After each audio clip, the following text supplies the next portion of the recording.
For more episode subscribes के novels Hindi channel. मेनू दिखाओ। उपन्यास ऑनलाइन पूरा पढ़ें। उपन्यास बिन। उपन्यास ड्रैगन मोनार्क सिस्टम अध्याय 511 वध। गुणाप्रिय पाठकों, अधिक अध्यायों के अनुवाद में हमारी टीम की सहायता के लिए यहाँ दान करें। URL ड्रैगन मोनार्क सिस्टम 511 वध। पब फ्यूचर द्वारा विज्ञापन। नाथन ने कमरे में चुपके से जो छोटी घनाकार जादुई वस्तु रखी थी उसके माध्यम से देखते हुए आदित्य की आंखें उस रहस्यमयी लबादाधारी व्यक्ति को देखकर सिकुड़ गईं जो अभी अभी कमरे में दाखिल हुआ था। एक अजीब तरह की परिचितता की भावना ने उसे जकड़ लिया, फिर भी वह ये नहीं बता पाया कि ऐसा क्यों था, खासकर तब जब अजनबी का चेहरा और शरीर स्पष्ट था। बिना समय बर्बाद किए आदित्य ने टेलीपोर्टेशन सरणी के ग्लिफ और सिगिल के जटिल अनुक्रम को शुरू किया। 1 मिनट से भी कम समय में उसने खुद को उत्तरी फ्रॉस्ट ड्रैगन साम्राज्य की राजधानी में खड़ा पाया। एम्बर, नाथन और छाया संरक्षकों के शेष सदस्य उसके साथ प्रकट हुए। उनके चेहरे पर दृढ़ संकल्प झलक रहा था। नाथन की ओर मुड़ते हुए उसकी आवाज में एक गंभीर औपचारिक स्वर था जो उसके पास मौजूद शाही अधिकार को दर्शाता था। जनरल नाथन, मेरी आज्ञा सुनो। ड्रैगन महल में वापस लौटो और मेरे निर्देशों को प्रधानमंत्री स्पेंसर तक पहुंचाओ। मैं यह आदेश देता हूं कि इस्तारिन सैनिकों को जुटाया जाए और टेलीपोर्टेशन अरेज के जरिए राजधानी में पहुंचाया जाए। अगर कोई व्यक्ति, चाहे वह नागरिक हो या कोई और, हमारे सैनिकों को रोकने या उनके मिशन में बाधा डालने की कोशिश करता है तो उन्हें बिना देरी किए खदेड़ दिया जाना चाहिए। ये मेरे शाही आदेश हैं। उन्हें अत्यंत तत्परता से निष्पादित करें। नाथन औपचारिक आदेश सुनकर सख्त हो गया क्योंकि आदित्य ने उसे कभी इस तरह से आदेश नहीं दिया था, लेकिन उसके स्वर से उसे समझ आ गया कि पूरा मामला कितना गंभीर था। महाराज, आपके आदेश को मैं सर्वोच्च प्राथमिकता मानता हूँ। मैं ये सुनिश्चित करूंगा कि आपके आदेश का अक्षरशः पालन हो। जैसे ही नाथन अपने आदेश को पूरा करने के लिए गायब हो गया, आदित्य एम्बर और अन्य छाया रक्षकों की ओर मुड़ा। तुम मेरे साथ चलो, हमें उस रहस्यमयी व्यक्ति को पकड़ना होगा। आदित्य को लग रहा था कि यह रहस्यमय आदमी उस संगठन का आंतरिक हिस्सा था जिसका हिस्सा व्हाइट ड्रैगन राजा था। मेरे पीछे आओ, आदित्य ने आदेश दिया और अपनी आंखों में अटल निश्चय के साथ छाया रक्षकों और अंबर को चर्च की ओर ले गया। उसी समय चर्च के भीतर रहस्यमयी लबादाधारी व्यक्ति ने अपने आसपास की जादुई ऊर्जा में बदलाव महसूस किया। उसकी आंखें संकुचित, सतर्क और समझदार हो गईं। पोप अलारिक की ओर मुड़ते हुए उसने गंभीरता से कहा, इस्तारिन का सम्राट राजधानी में आ गया है और वह अकेला नहीं है। वह अपने कुलीन सैनिकों को लेकर आया है। आपको उन्हें रोकने के लिए अपनी सेना भेजनी चाहिए। अलारिक की आंखों में एक गणनात्मक नजर आई। हालांकि वह गर्व से भरा हुआ था, लेकिन वह मूर्ख नहीं था। क्या तुम सच में सोचते हो कि मेरे अधीनस्थ उन्हें किसी भी सार्थक अवधि के लिए विलंबित कर सकते हैं? इस्तारिन सैनिकों को कम करके नहीं आंका जाना चाहिए। रहस्यमय आदमी ने अपने होठ के नीचे से मुस्कुराते हुए अलारिक के अधीनस्थों को पास आने का इशारा किया। मेरे पास उनकी क्षमताओं को बढ़ाने का एक तरीका है, भले ही अस्थायी रूप से। इससे पहले कि वे ये सवाल कर पाते कि उसका क्या मतलब है, लबादा पहने व्यक्ति ने अपनी जेब से 2 इंच लंबे छोटे कीड़े निकाले। लगभग अमानवीय गति से उसने उन कीड़ों को अलारिक के अधीनस्थों के कानों में घुसा दिया। पब फ्यूचर द्वारा विज्ञापन। प्रतिक्रिया तत्काल और दिल दहला देने वाली थी। पुरुष और महिलाएं दर्द से चीखने लगे क्योंकि कीड़े उनके कान की नलियों में घुस गए थे। उनके चेहरे पीड़ा से मुड़ गए, हाथ उनके सिर को पकड़ रहे थे जैसे कि वे शारीरिक रूप से दर्द को बाहर निकालने की कोशिश कर रहे हों। उनकी चीखें चर्च के पवित्र हॉल में गूंज उठीं, जिससे पहले से ही तनाव से भरे माहौल में एक भयानक उदासी छा गई। अलारिक, हालांकि हैरान था, उसने अपनी अभिव्यक्ति को ज्यादा बदलने नहीं दिया। ये जीव क्या हैं, और तुमने मेरे अधीनस्थों के साथ क्या किया है? इस समय उसे परवाह नहीं थी कि वे उसकी आंखों के सामने मर गए। उसने पूछा क्योंकि वह उत्सुक था। वे परजीवी कीड़े का एक रूप हैं जो आपके अधीनस्थों की लड़ाकू क्षमताओं को थोड़े समय के लिए बढ़ा देंगे, लबादा पहने हुए आदमी ने शांत भाव बनाए रखते हुए समझाया। दर्द उस शक्ति के लिए चुकाई जाने वाली एक छोटी सी कीमत है जो वे अस्थायी रूप से अपने पास रखेंगे। कभी कभी अंत साधनों को सही ठहराता है। अभी भी गर्व से भरा हुआ लेकिन स्थिति की गंभीरता को समझते हुए अलारिक ने सिर हिलाया। बहुत बढ़िया, आशा करते हैं कि आपके संवर्धन सम्राट और उसके सैनिकों को रोकने में उपयोगी साबित होंगे। पोप ने यह नहीं पूछा कि उनकी शक्ति में अल्पकालिक वृद्धि समाप्त होने के बाद उनका क्या होगा, उनके शरीर का क्या होगा। उसे और रहस्यमयी लबादा पहने आदमी को इसकी कोई परवाह नहीं थी। रहस्यमयी व्यक्ति ने अपना सिर झुकाया। उसकी योजनाएं उसके होठ के पीछे छिपी हुई थीं। ओह, वे ऐसा करेंगे, इसका मैं तुम्हें आश्वासन देता हूँ। योजक चिन्ह। दृश्य परिवर्तन अंडरस्कोर। जब आदित्य, अंबर और उनके 500 कुलीन छाया रक्षकों का दल चर्च के प्रवेश द्वार पर पहुंचा तो उन्होंने पाया कि उनका रास्ता एक वास्तविक सेना द्वारा अवरुद्ध कर दिया गया था। लगभग 5000 चर्च सदस्य उनके सामने खड़े थे, जो अलग अलग समूहों की एक विविधतापूर्ण सभा थी। वहां पवित्र शूरवीर थे। उनके शरीर जटिल रूप से डिजाइन किए गए पूरे शरीर के कवच में बंधे थे, जिनमें से प्रत्येक के पास तलवारों और महान तलवारों का एक संग्रह था जो सूरज की रोशनी में खतरनाक ढंग से चमक रहे थे। मामूली काले वस्त्र पहने नन उनके बगल में गंभीरता से खड़ी थी, उनके शरीर से दिव्य धार्मिकता की हवा निकल रही थी। लेकिन जिस चीज ने आदित्य और एम्बर का ध्यान सबसे ज्यादा खींचा वह था कुछ ऐसे लोगों का समूह जो न तो पवित्र शूरवीरों के और न ही ननों के ढांचे में फिट बैठते थे। इस छोटे से समूह में 101 लोग शामिल थे, जिनमें से हर एक 5वें क्रम का एक साधक था।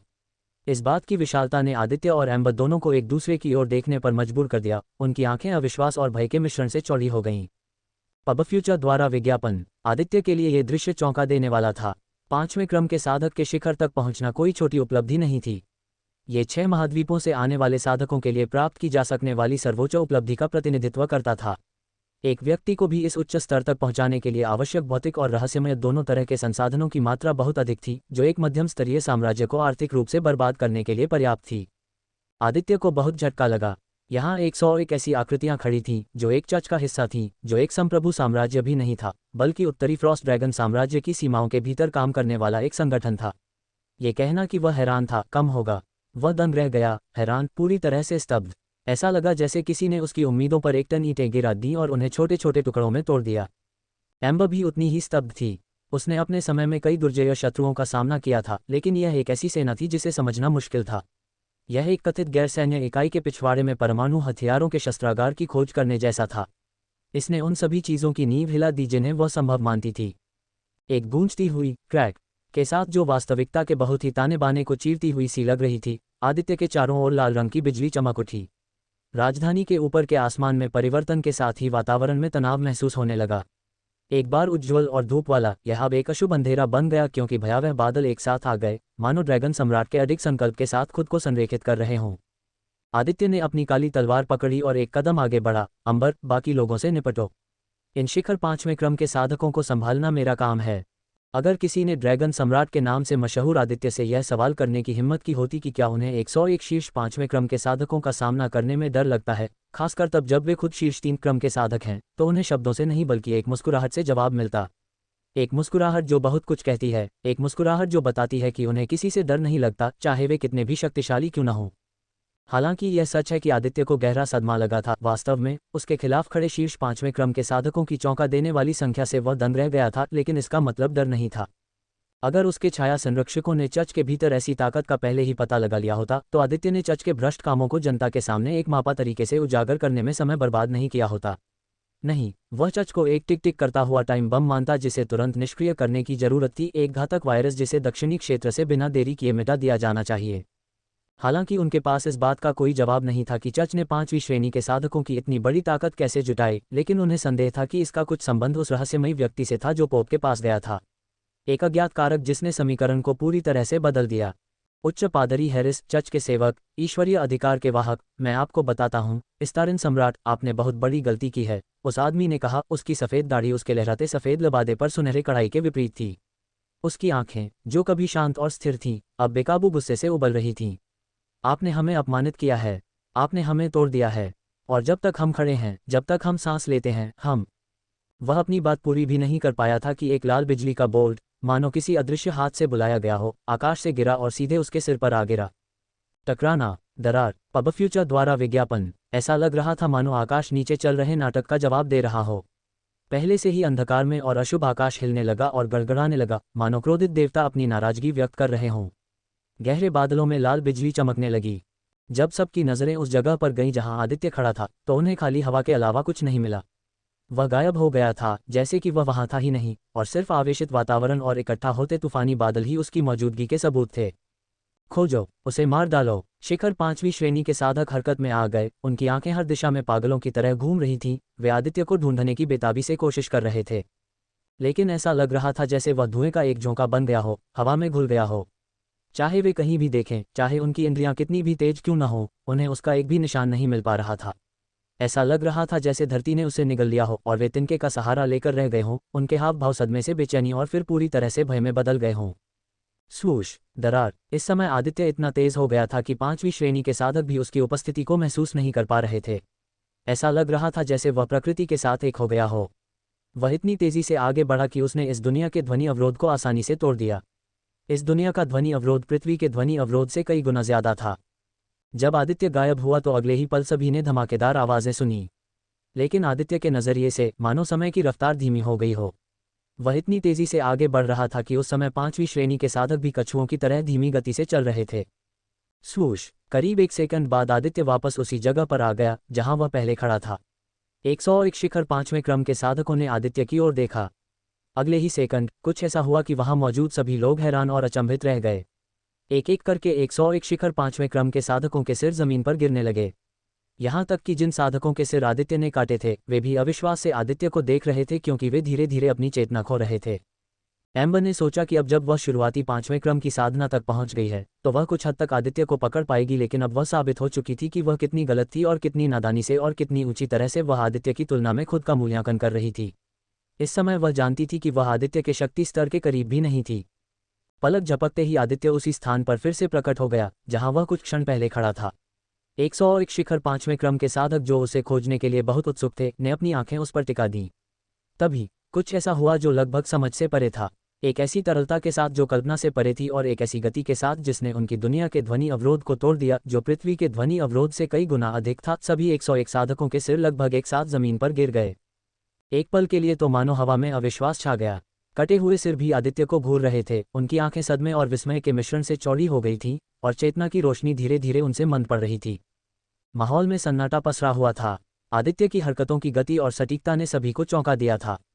ये व्यक्ति जो चौथे दर्जे का साधक भी नहीं था, उसने 101 चोटी के 5वें दर्जे के साधकों को 2 सेकंड से भी कम समय में मार गिराया था। यह एक ऐसा कारनामा था जो किसी भी तर्क और समझ से परे था। छाया संरक्षक और जनरल एम्बर जो हमेशा अपने सम्राट के प्रति वफादार रहे थे, उनका खून एक रोमांचकारी उत्साह से उबल रहा था जो उन्होंने पहले कभी अनुभव नहीं किया था। उनके राजा ने अभी अभी एक चमत्कारी कारनामा किया था जिसके बारे में आने वाली पीढ़ियों तक चर्चा होगी। हालांकि वे जानते थे कि उनका सम्राट बहुत शक्तिशाली है, लेकिन किसी ने भी आदित्य से इतना शक्तिशाली होने की उम्मीद नहीं की थी। वर्तमान आदित्य सुअरों को मारने की तरह 5वें क्रम के साधकों को भी मार सकता था। इसके विपरीत ननों और पवित्र शूरवीरों के चेहरे पीले पड़ गए। उनकी आंखों में गहरा सदमा समा गया जो अब डर से पूरी तरह से खुल गई थीं। उनके दिमाग में जो विचार छिपा हुआ था कि यह एक ऐसी लड़ाई हो सकती है जिसे वे नहीं जीत सकते, वह अब तक सबसे भयावह तरीके से पुष्टि हो चुकी थी। उनके शरीर बेकाबू होकर कांपने लगे, उनकी रीढ़ की हड्डी में एक ठंडी ठंडक दौड़ गई। उनके मुंह सूख रहे थे, मानो वे कई दिनों से रेगिस्तान में भटक रहे हों। कोई भी प्रशिक्षण या धार्मिक विश्वास उन्हें इस पल के लिए तैयार नहीं कर सकता था। वे न केवल एक शक्तिशाली दुश्मन का सामना कर रहे थे, बल्कि प्रकृति की एक अजेय शक्ति का भी सामना कर रहे थे। यह एक गंभीर भयावह एहसास था जिसने उन्हें स्तब्ध कर दिया। उस वास्तविकता पर विचार करते हुए जिसे उन्होंने स्वीकार करने से इनकार कर दिया था, वे इस आदमी की ताकत के सामने पूरी तरह से शक्तिहीन थे। योजक चिन्ह योजक चिन्ह योजक चिन्ह योजक चिन्ह योजक चिन्ह योजक चिन्ह योजक चिन्ह योजक चिन्ह योजक चिन्ह योजक चिन्ह योजक चिन्ह योजक चिन्ह योजक चिन्ह योजक चिन्ह योजक चिन्ह योजक चिन्ह। वास्तव में उन सभी को बहुत बहुत धन्यवाद जो बहुमूल्य गोल्डन टिकट के साथ समर्थन भेजते हैं। मुझे उम्मीद है कि हम इसे जारी रख सकते हैं। पब फ्यूचर द्वारा विज्ञापन संपर्क टॉस साइड मैप दान करें। मेनू दिखाओ। उपन्यास ऑनलाइन पूरा पढ़ें। उपन्यास बिन उपन्यास ड्रैगन मोनार्क सिस्टम अध्याय 512 5वां जनरल एम्बर का शो। गुणाप्रिय पाठकों, अधिक अध्यायों के अनुवाद में हमारी टीम की सहायता के लिए यहाँ दान करें। URL ड्रैगन मोनार्क सिस्टम 5वें जनरल एम्बर का शो। पब फ्यूचर द्वारा विज्ञापन 512 अध्याय 512 5वां जनरल एम्बर का शो। डिंग, आपने सफलतापूर्वक एक शुरुआती 5वें क्रम के कल्टीवेटर को खत्म कर दिया है। आपके लिए अनुभव अंक अर्जित किए गए हैं और भविष्य के उपयोग के लिए संरक्षित किए जाएंगे। डिंग, आपने सफलतापूर्वक एक शुरुआती 5वें क्रम के कल्टीवेटर को खत्म कर दिया है। आपके लिए अनुभव अंक अर्जित किए गए हैं और भविष्य के उपयोग के लिए संरक्षित किए जाएंगे।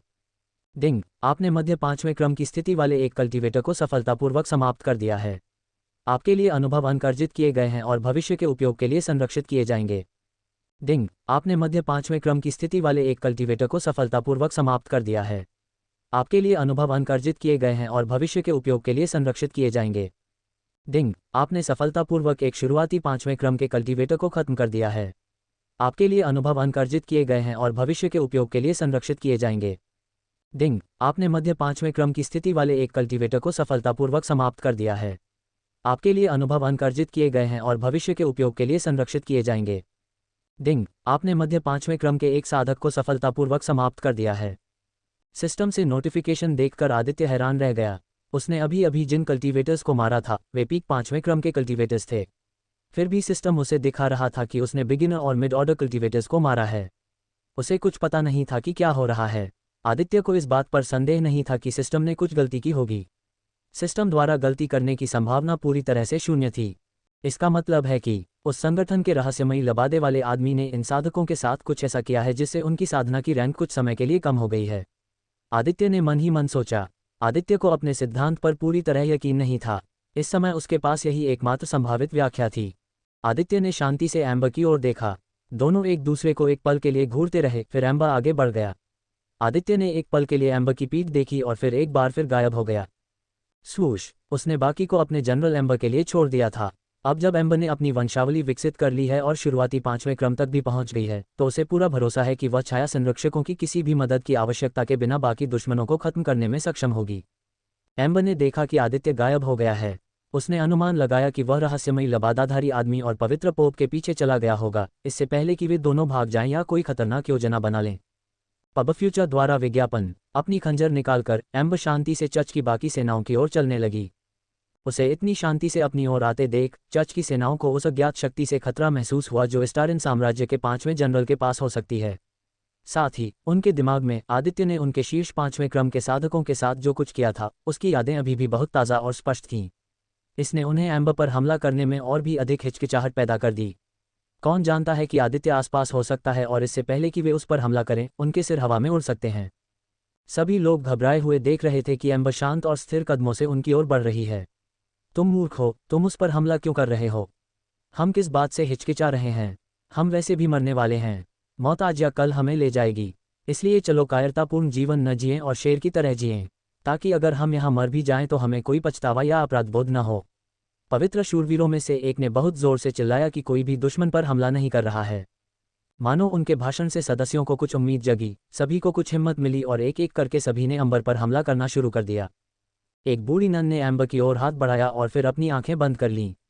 स्वर्ग की कृपा और सितारों की चमक से मैं प्रकाश के दिव्य भाले का आह्वान करती हूँ। अंधकार के पर्दे को भेद दो। दिव्य प्रकाश का भाला। एक अन्य नन ने बूढ़ी नन का अनुसरण किया और एक अलग मंत्र का जाप किया। ब्रह्मांड के आशीर्वाद, पवित्रता की वर्षा के रूप में उतरो। पवित्र तारापात, अपने अंगारों को शुद्ध करो। पवित्र तारापात। तीसरी नन ने भी एक अलग मंत्र पढ़ा। सर्वशक्तिमान के तरकश में पवित्रता का एक तीर छिपा है। पवित्र रहस्यमय तीर, सही दिशा में उड़ो और बुराई को चकनाचूर करो। पवित्र रहस्यमय तीर। पवित्र शूरवीर भी सबके पीछे पीछे एम्बर की ओर दौड़े। चर्च बलों के बीच बढ़ते मनोबल को देखकर एम्बर अपने चेहरे पर एक आकर्षक लेकिन बर्फीली ठंडी मुस्कान आने से खुद को नहीं रोक पाए। उसके विकास के बाद उसका आकर्षण इतनी खतरनाक ऊंचाइयों पर पहुंच गया था कि वह सुंदरता के मामले में 7 देवियों के साथ कंधे से कंधा मिलाकर खड़ी हो सकती थी। अगर वह दुश्मन नहीं होती जिसका वे सामना कर रहे थे, तो उसकी मुस्कान ने निश्चित रूप से भीड़ में मौजूद पुरुषों को आकर्षित कर लिया होता। वाकई यह एक उत्साहवर्धक भाषण था। एम्बर ने स्वीकार किया, कुछ देर के लिए अपनी प्रगति रोक दी। उसकी उंगलियां उसके खंजरों के मूठों के चारों ओर कस गईं, उनकी पोरियां सफ़ेद हो गईं। जैसे ही उसने अपनी शुरुआती 5वीं क्रम की आभा को प्रकट किया, वातावरण भारी लगने लगा। उसकी आंखें, जो मारने की तीव्र इच्छा से जल रही थीं, उसके दुश्मनों की आंखों से मिलीं। उससे एक ठंडी ऊर्जा निकली जो युद्ध के मैदान में फैल गई और चर्च बलों की रीढ़ की हड्डी में अनैच्छिक कपकपी पैदा कर दी। नन और पवित्र शूरवीर, जिन्होंने कुछ ही क्षण पहले अपने ही एक साथी के प्रेरणादायक शब्दों से अपनी हिम्मत बढ़ाई थी, उनके दिलों में एक बर्फीली दहशत फैलती हुई महसूस हुई। उन्हें एहसास हुआ कि जिन शब्दों ने उनकी बहादुरी को बढ़ावा दिया था, वे उन्हें एम्बर से आने वाले विनाश से नहीं बचा सकते थे। एम्बर ने सर्दियों की हवा की तरह ठंडी आवाज में कहा, भाषण प्रेरणा दे सकते हैं, लेकिन वे आपको ब्लेड से नहीं बचाते। शब्द हवा में लटके हुए लग रहे थे, जो मैदान में अभी अभी सुनाई दे रहे खून के पंपिंग भाषण के बिल्कुल विपरीत थे। पब फ्यूचर द्वारा विज्ञापन। जैसे ही उसने ये वाक्य समाप्त किए, उस पर कई तरह के हमले हुए। पवित्र अग्नि के गोले, पवित्र रहस्यमयी तीर, पवित्र तारापात, दिव्य प्रकाश के भाले, दिव्य किरण और कई अन्य प्रकार के हमले थे। सभी ने स्पष्ट रूप से देखा कि ये सभी हमले उस पर हो रहे थे। बूम! संयुक्त हमलों से पूरी राजधानी हिल गई, मानो भूकंप आ गया हो। एक जोरदार धमाका हुआ और धमाके की गड़गड़ाहट की आवाज़ सभी के कानों तक पहुंची। छाया रक्षक एक पल के लिए घबरा गए कि क्या जनरल एम्बर इन सभी हमलों से मारा गया है। इस बीच चर्च की सेनाएं पहले तो स्तब्ध दिखीं, फिर उनके चेहरों पर मुस्कान आने लगी। भले ही उन्हें पता था कि वे सम्राट आदित्य को नहीं रोक सकते, लेकिन अगर वे कम से कम स्टारिन साम्राज्य के 5वें जनरल एम्बर को मारने में कामयाब हो गए, तो यह इसके लायक है, और इससे उन्हें वाकई खुशी होगी। एम्बर को उनके हमलों की बौछार में गिरते देख लोगों में खुशी की लहर दौड़ गई। भगवान की कृपा से हमने ये कर दिखाया। सर गिलबर्ट, एक मध्यम आयु वर्ग के पवित्र योद्धा ने चिल्लाते हुए कहा, जिसके पास एक झाड़ीदार गर्दन थी। उसने अपनी दाढ़ी पर विजयसूचक सलामी देते हुए तलवार आसमान की ओर उठाए। नन और पवित्र शूरवीर, उनके चेहरे, जो कुछ क्षण पहले तनावग्रस्त और चिंतित थे, अब बड़ी मुस्कान में बदल गए और उनकी आंखें खुशी से चमक उठीं। उन्हें गलती से लगा कि उन्होंने अपने दुर्जय दुश्मन को सफलतापूर्वक हरा दिया है, एक ऐसा विश्वास जिसने उन्हें नई आशा से भर दिया और उनकी आत्माओं को बहुत ऊपर उठा दिया। ईश्वर की कृपा से हमने ये कर दिखाया। घनी दाढ़ी वाले अधेड़ पवित्र योद्धा सर गिलबर्ट ने विजयी सलामी देते हुए अपनी तलवार आसमान की ओर उठाई। युवा चेहरे वाली लगभग 25 वर्ष की नन सिस्टर एग्नेस ने अपने हाथ जोड़कर कहा, हमारी प्रार्थनाएं स्वीकार हो गई हैं। हम विजयी हैं। टिमोथी नामक एक युवा पवित्र योद्धा, जिसका कवच अभी भी चमक रहा था और जिस पर युद्ध का कोई असर नहीं हुआ था, ने जोरदार ठहाके लगाते हुए कहा, मुझे पता था कि हम ये कर सकते हैं। वह कठिन थी, लेकिन हमारी एकता और विश्वास के सामने कोई भी टिक नहीं सकता। एक और नन, जो उम्र में बड़ी थी और जिसके बाल सफ़ेद हो रहे थे, उसने बस अपनी आंखें बंद कर लीं और धन्यवाद की एक शांत प्रार्थना की। हमें बुराई से बचाने के लिए ईश्वर का धन्यवाद हो। उनमें से अन्य लोगों ने खुशी मनाई, तालियां बजाईं और यहाँ तक कि अपनी साझा खुशी में एक दूसरे को गले भी लगाया, क्योंकि उन्हें पूरा विश्वास था कि उन्होंने युद्ध के मैदान से एक शक्तिशाली खतरे को सफलतापूर्वक हटा दिया है। जैसे ही माहौल खुशी और राहत के चरम पर था, जश्न के शोरगुल के बीच एक डरावनी आवाज़ आई, जिसने तुरंत उनके चेहरों की मुस्कान को ठंडा कर दिया। विजयी, क्या तुम खुद को यही समझते हो? विस्फोट के बाद धुएं के गुबार से बाहर निकलती हुई एम्बर आई, उसकी आकृति भूरे रंग की राख के गुच्छों के बीच उभरी हुई थी। वह आगे बढ़ी, उस हमले से अछूती रही जिसके बारे में उन्हें यकीन था कि उसने उसे हरा दिया है। उसकी ठंडी, गणना करने वाली आंखें भीड़ पर घूम रही थीं, और उसकी ठंडी आवाज़ ने सभी की रीढ़ में सिहरन पैदा कर दी, जिसने तुरंत जश्न के मूड को ठंडा कर दिया। नन और पवित्र शूरवीरों ने अनजाने में एक कदम पीछे हट लिया, उनके चेहरे का रंग उड़ गया और वे अविश्वास और भय से उसे घूरने लगे। उसी समय वे सभी डर के मारे सांस लेने लगे। उनके चेहरे पीले पड़ गए और उनकी पीठ पसीने से भीग गई। पब फ्यूचर द्वारा विज्ञापन, असंभव, सर गिलबर्ट हकलाते हुए बोले, उनकी तलवार वाली भुजा उनकी बगल में गिर गई। हथियार का वजन अब उनके लिए बहुत भारी लग रहा था। ऐसा नहीं हो सकता, वह कैसे सुरक्षित है? सिस्टर इग्नेस ने बड़बड़ाते हुए कहा, उसके हाथ कांप रहे थे और उसने अपनी माला पकड़ ली थी।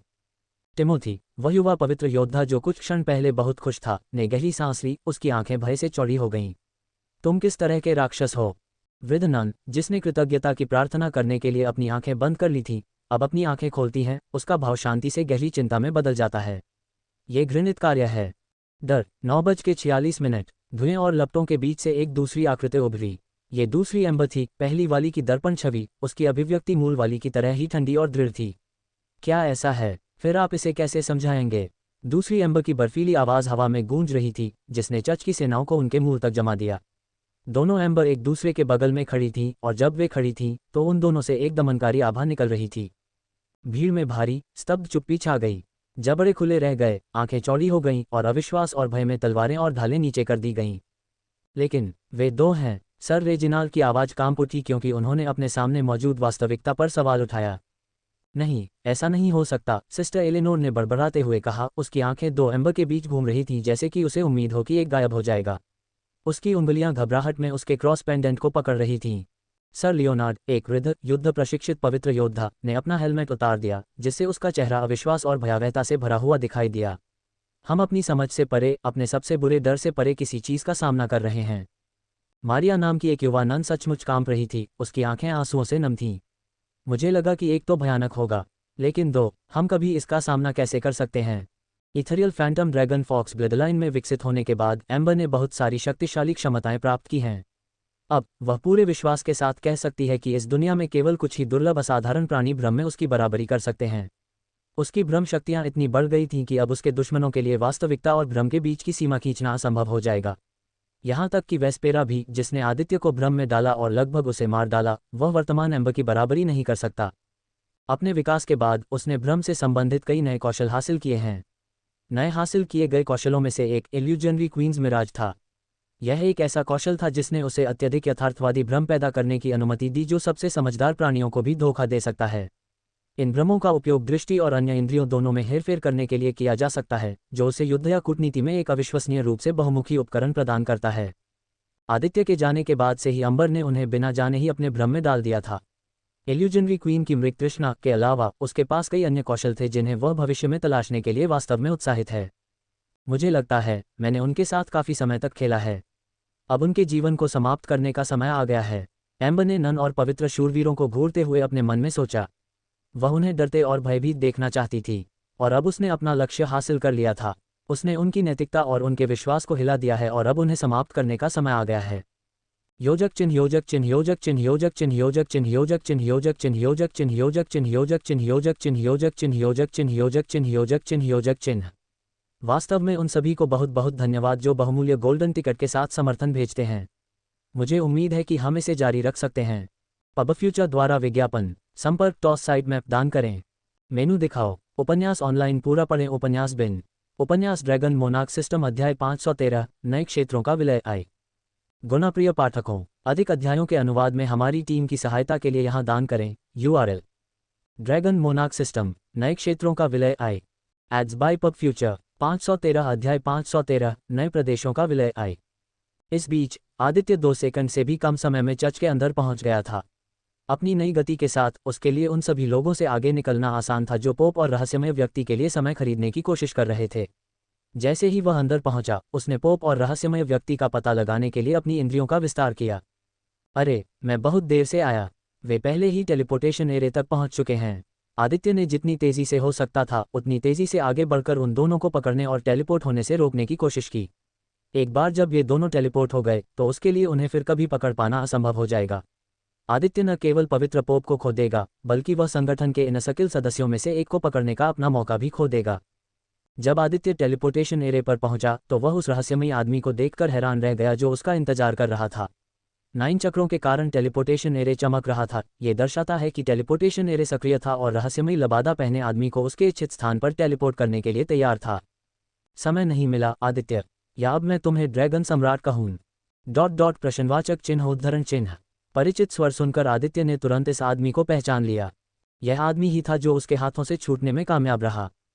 वह व्हाइट ड्रैगन किंग और कुछ अन्य लोग स्नैक सेज को मुक्त कराने के लिए जिम्मेदार थे। स्नैक सेज को मुक्त कराने के बदले में उसने और उसके समूह ने स्नैक सेज से टाइटन गार्जियन को हराने के लिए कहा जो फॉरबिडन ट्रेजर लैंड की रक्षा करता है। Simon the league of black tomb संगठन का मुख्य सदस्य है। साइमन ही वह है जो उत्तरी फ्रॉस्ट ड्रैगन साम्राज्य और दक्षिणी फ्रॉस्ट ड्रैगन साम्राज्य के बीच युद्ध शुरू करने के लिए आंतरिक सदस्यों का नेतृत्व करता है ताकि सदियों से कैद स्नैक सेज को मुक्त कराने के लिए पर्याप्त बलिदान हो सकें। युद्ध बलिदान देने के लिए एक साधन के अलावा और कुछ नहीं था। लीग ऑफ ब्लैक टॉम्स ने इस युद्ध को शुरू करने के लिए व्हाइट ड्रैगन किंग जे का इस्तेमाल किया जो संगठन के आंतरिक सदस्यों में से एक था। बाद में आदित्य ने कुछ अन्य आंतरिक सदस्यों के साथ जय को मार डाला और उसने आंतरिक सदस्यों में से एक को अपना कैदी बना लिया। टेलीपोर्टेशन क्रिस्टल का उपयोग करके आदित्य से भागने में सफल होने वाला एकमात्र व्यक्ति साइमन था जो लीग ऑफ ब्लैक टूम का मुख्य सदस्य था, जो भागने में सफल रहा। आदित्य ने कुछ देर रुककर कहा क्योंकि उसे अभी भी साइमन का नाम नहीं पता था। इससे पहले किसी ने उसे उसका नाम नहीं बताया था। वह उसे ब्लैक टूम लीग के मुख्य सदस्य के रूप में जानता था। मैं साइमन लॉर्ड हूँ, आपसे दोबारा मिलकर खुशी हुई महाराज, साइमन ने आदित्य से उपहासपूर्ण लहजे में कहा। तुम क्या चाहते हो? उनके आखिरी टकराव के बाद न तो साइमन और न ही लीग ऑफ ब्लैक टूम ने आदित्य या उसके साम्राज्य के लिए कुछ किया। इस पूरे समय वह इस रहस्यमय संगठन के बारे में चिंतित रहा है। संगठन की वजह से आदित्य स्टारिन साम्राज्य की समग्र सैन्य शक्तियों को बढ़ाने के लिए कड़ी मेहनत कर रहा है। तुम्हें बहुत जल्द पता चल जाएगा, साइमन ने चेहरे पर मुस्कान के साथ कहा। पिछली बार जब वह और आदित्य लड़े थे तो साइमन ने अपना एक हाथ खो दिया था और आज तक वह उस रंजिश को दबाए हुए है और आदित्य को उसका एहसान चुकाने के लिए बेताब है, और वह ये बहुत बहुत जल्द करने वाला था। अलविदा महाराज, आप दोनों बहुत जल्द ही एक दूसरे से मिलेंगे, जितना आप सोच रहे हैं उससे भी जल्दी। हा। हंसते हुए साइमन दूर चला गया और आदित्य को चर्च में बिल्कुल अकेला छोड़ गया। पब फ्यूचर द्वारा विज्ञापन। ब्लैक टूम लीग के एक मुख्य सदस्य और एक पुराने दुश्मन की उपस्थिति जो स्पष्ट रूप से यहाँ बदला लेने की तलाश में है, ने आदित्य को असहज महसूस कराया। उसे लग रहा था कि इस बार साइमन कुछ पागलपन करने वाला है। हालांकि यह स्वीकार करने में उसे निराशा हुई, लेकिन ब्लैक टूम लीग के पास अज्ञात चीज़ों के बारे में उससे ज़्यादा जानकारी और ज्ञान था। संगठन को वह पता था जो आदित्य को नहीं पता था।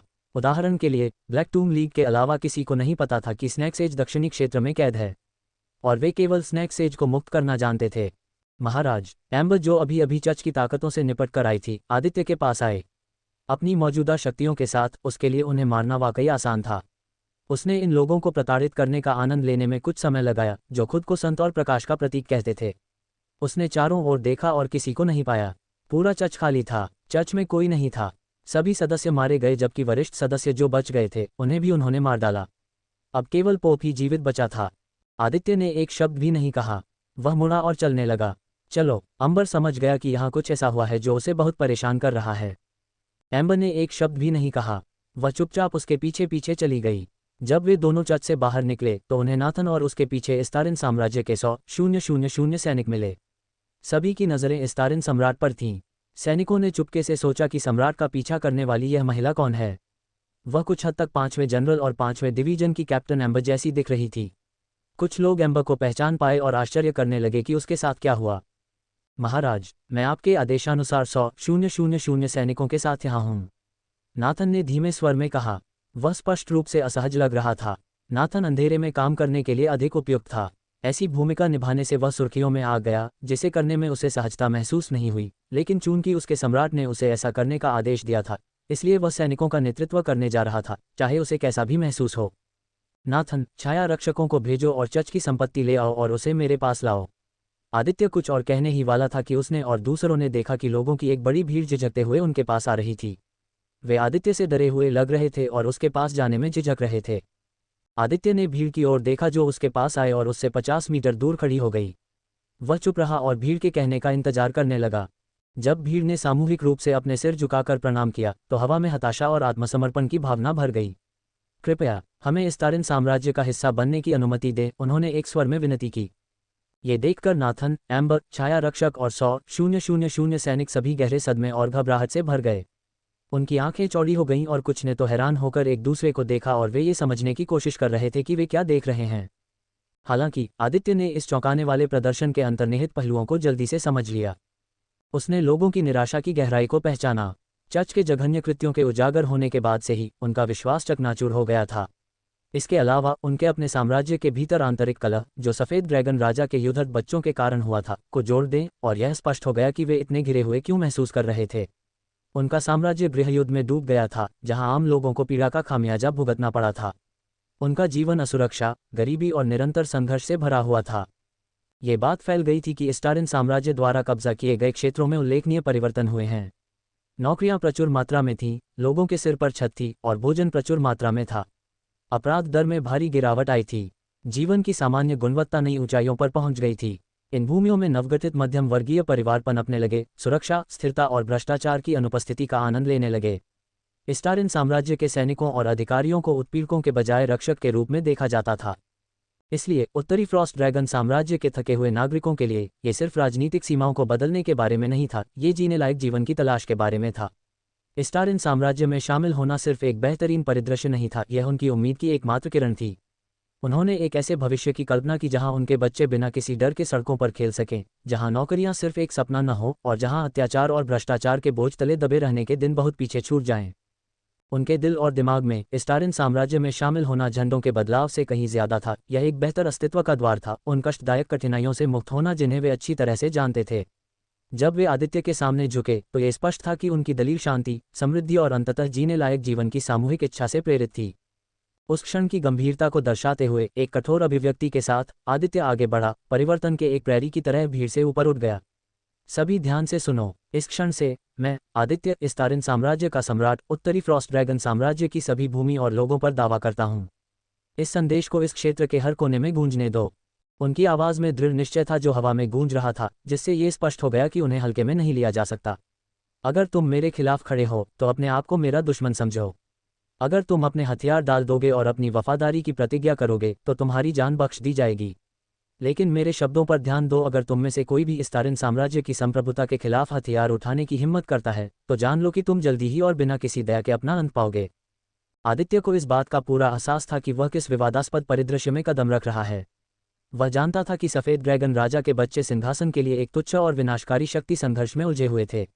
अहंकार और हठ से प्रेरित ये झगड़ते उत्तराधिकारी आसानी से झुकने वाले नहीं थे। लेकिन आदित्य की घोषणा उनके लिए अपने रुख पर पुनर्विचार करने और उन भयानक परिणामों को तौलने का खुला निमंत्रण भी थी जो उन्हें भुगतने पड़ सकते थे यदि वे अपनी अवज्ञा पर अड़े रहे। यह महज दिखावा नहीं था। आदित्य एक अंतिम चेतावनी दे रहे थे, उन सत्ता लोलुप कुलीनों और युद्ध प्रेमी उत्तराधिकारियों को एक स्पष्ट विकल्प दे रहे थे, या तो इस्तारिन साम्राज्य के अधीन शांति और समृद्धि के एक नए युग को अपनाएं या अपने ही मूर्खतापूर्ण अभिमान द्वारा बनाए गए एक भयावह भविष्य का सामना करें। जब इस्तारिन साम्राज्य ने घोषणा की तो भीड़ बहुत खुश हुई। सभी लोगों ने घुटनों के बल बैठकर अपने सम्राट का अभिवादन किया। इस्तारिन साम्राज्य के सम्राट की जय हो, उन्होंने सामूहिक रूप से नारा लगाया। उनकी आवाज़ में खुशी और राहत झलक रही थी। अपने हाथ की शालीन लहर और होठों पर संतुष्टि भरी मुस्कान के साथ आदित्य ने उनकी खुशी का स्वागत किया। भीड़ की ओर देखते हुए आदित्य को लगा कि उसके अंदर जिम्मेदारी की गहरी भावना घर कर गई है। उत्तरी फ्रॉस्ट ड्रैगन साम्राज्य अब उसके शासन में था और वह शासन के इस नए अध्याय के लिए पूरी तरह से प्रतिबद्ध था। नाथन, उत्तरी फ्रॉस्ट ड्रैगन साम्राज्य के सैन्य बलों को एक संदेश भेजो, उसने अपनी आवाज़ को सख्त लेकिन निष्पक्ष स्वर में जारी रखा। उन्हें बताओ कि उनके पास विकल्प हैं। अगर वे अपने हथियार डाल देते हैं और स्टारिन साम्राज्य के प्रति निष्ठा की शपथ लेते हैं तो हम उन्हें फिर से प्रशिक्षित करेंगे और उन्हें अपने रैंक में शामिल करेंगे। हालांकि अगर वे हमारी अवज्ञा करने का फैसला करते हैं तो उन्हें अंतिम परिणाम भुगतना होगा, मौत। और जो लोग एक सैनिक के जीवन से दूर जाना चाहते हैं वे इस नए संलग्न क्षेत्र में सामान्य नागरिक के रूप में सेवानिवृत्त होने और रहने के लिए स्वतंत्र हैं। आदित्य ने शर्तें स्पष्ट रूप से रखीं। अब समाप्त हो चुके उत्तरी फ्रॉस्ट ड्रैगन साम्राज्य के सैन्य बलों के लिए विकल्प स्पष्ट थे: परिवर्तन को अपनाएं और एक दयालु शासक के अधीन एक नया उद्देश्य खोजें, या पुरानी वफादारी से चिपके रहें और अपरिहार्य विनाश का सामना करें। योजक चिन्ह योजक चिन्ह योजक चिन्ह योजक चिन्ह योजक चिन्ह योजक चिन्ह योजक चिन्ह योजक चिन्ह योजक चिन्ह योजक चिन्ह योजक चिन्ह योजक चिन्ह योजक चिन्ह योजक चिन्ह योजक चिन्ह योजक चिन्ह। वास्तव में उन सभी को बहुत बहुत धन्यवाद जो बहुमूल्य गोल्डन टिकट के साथ समर्थन भेजते हैं। मुझे उम्मीद है कि हम इसे जारी रख सकते हैं।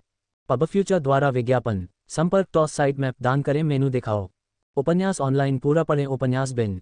उपन्यास ड्रैगन मोनार्क सिस्टम अध्याय 514 नए क्षेत्रों का विलय 2। गुणाप्रिय पाठकों, अधिक अध्यायों के अनुवाद में हमारी टीम की सहायता के लिए यहाँ दान करें। URL: ड्रैगन मोनार्क सिस्टम नए क्षेत्रों का विलय 2। Ads by pub future. अध्याय 514 नए क्षेत्रों का विलय 2।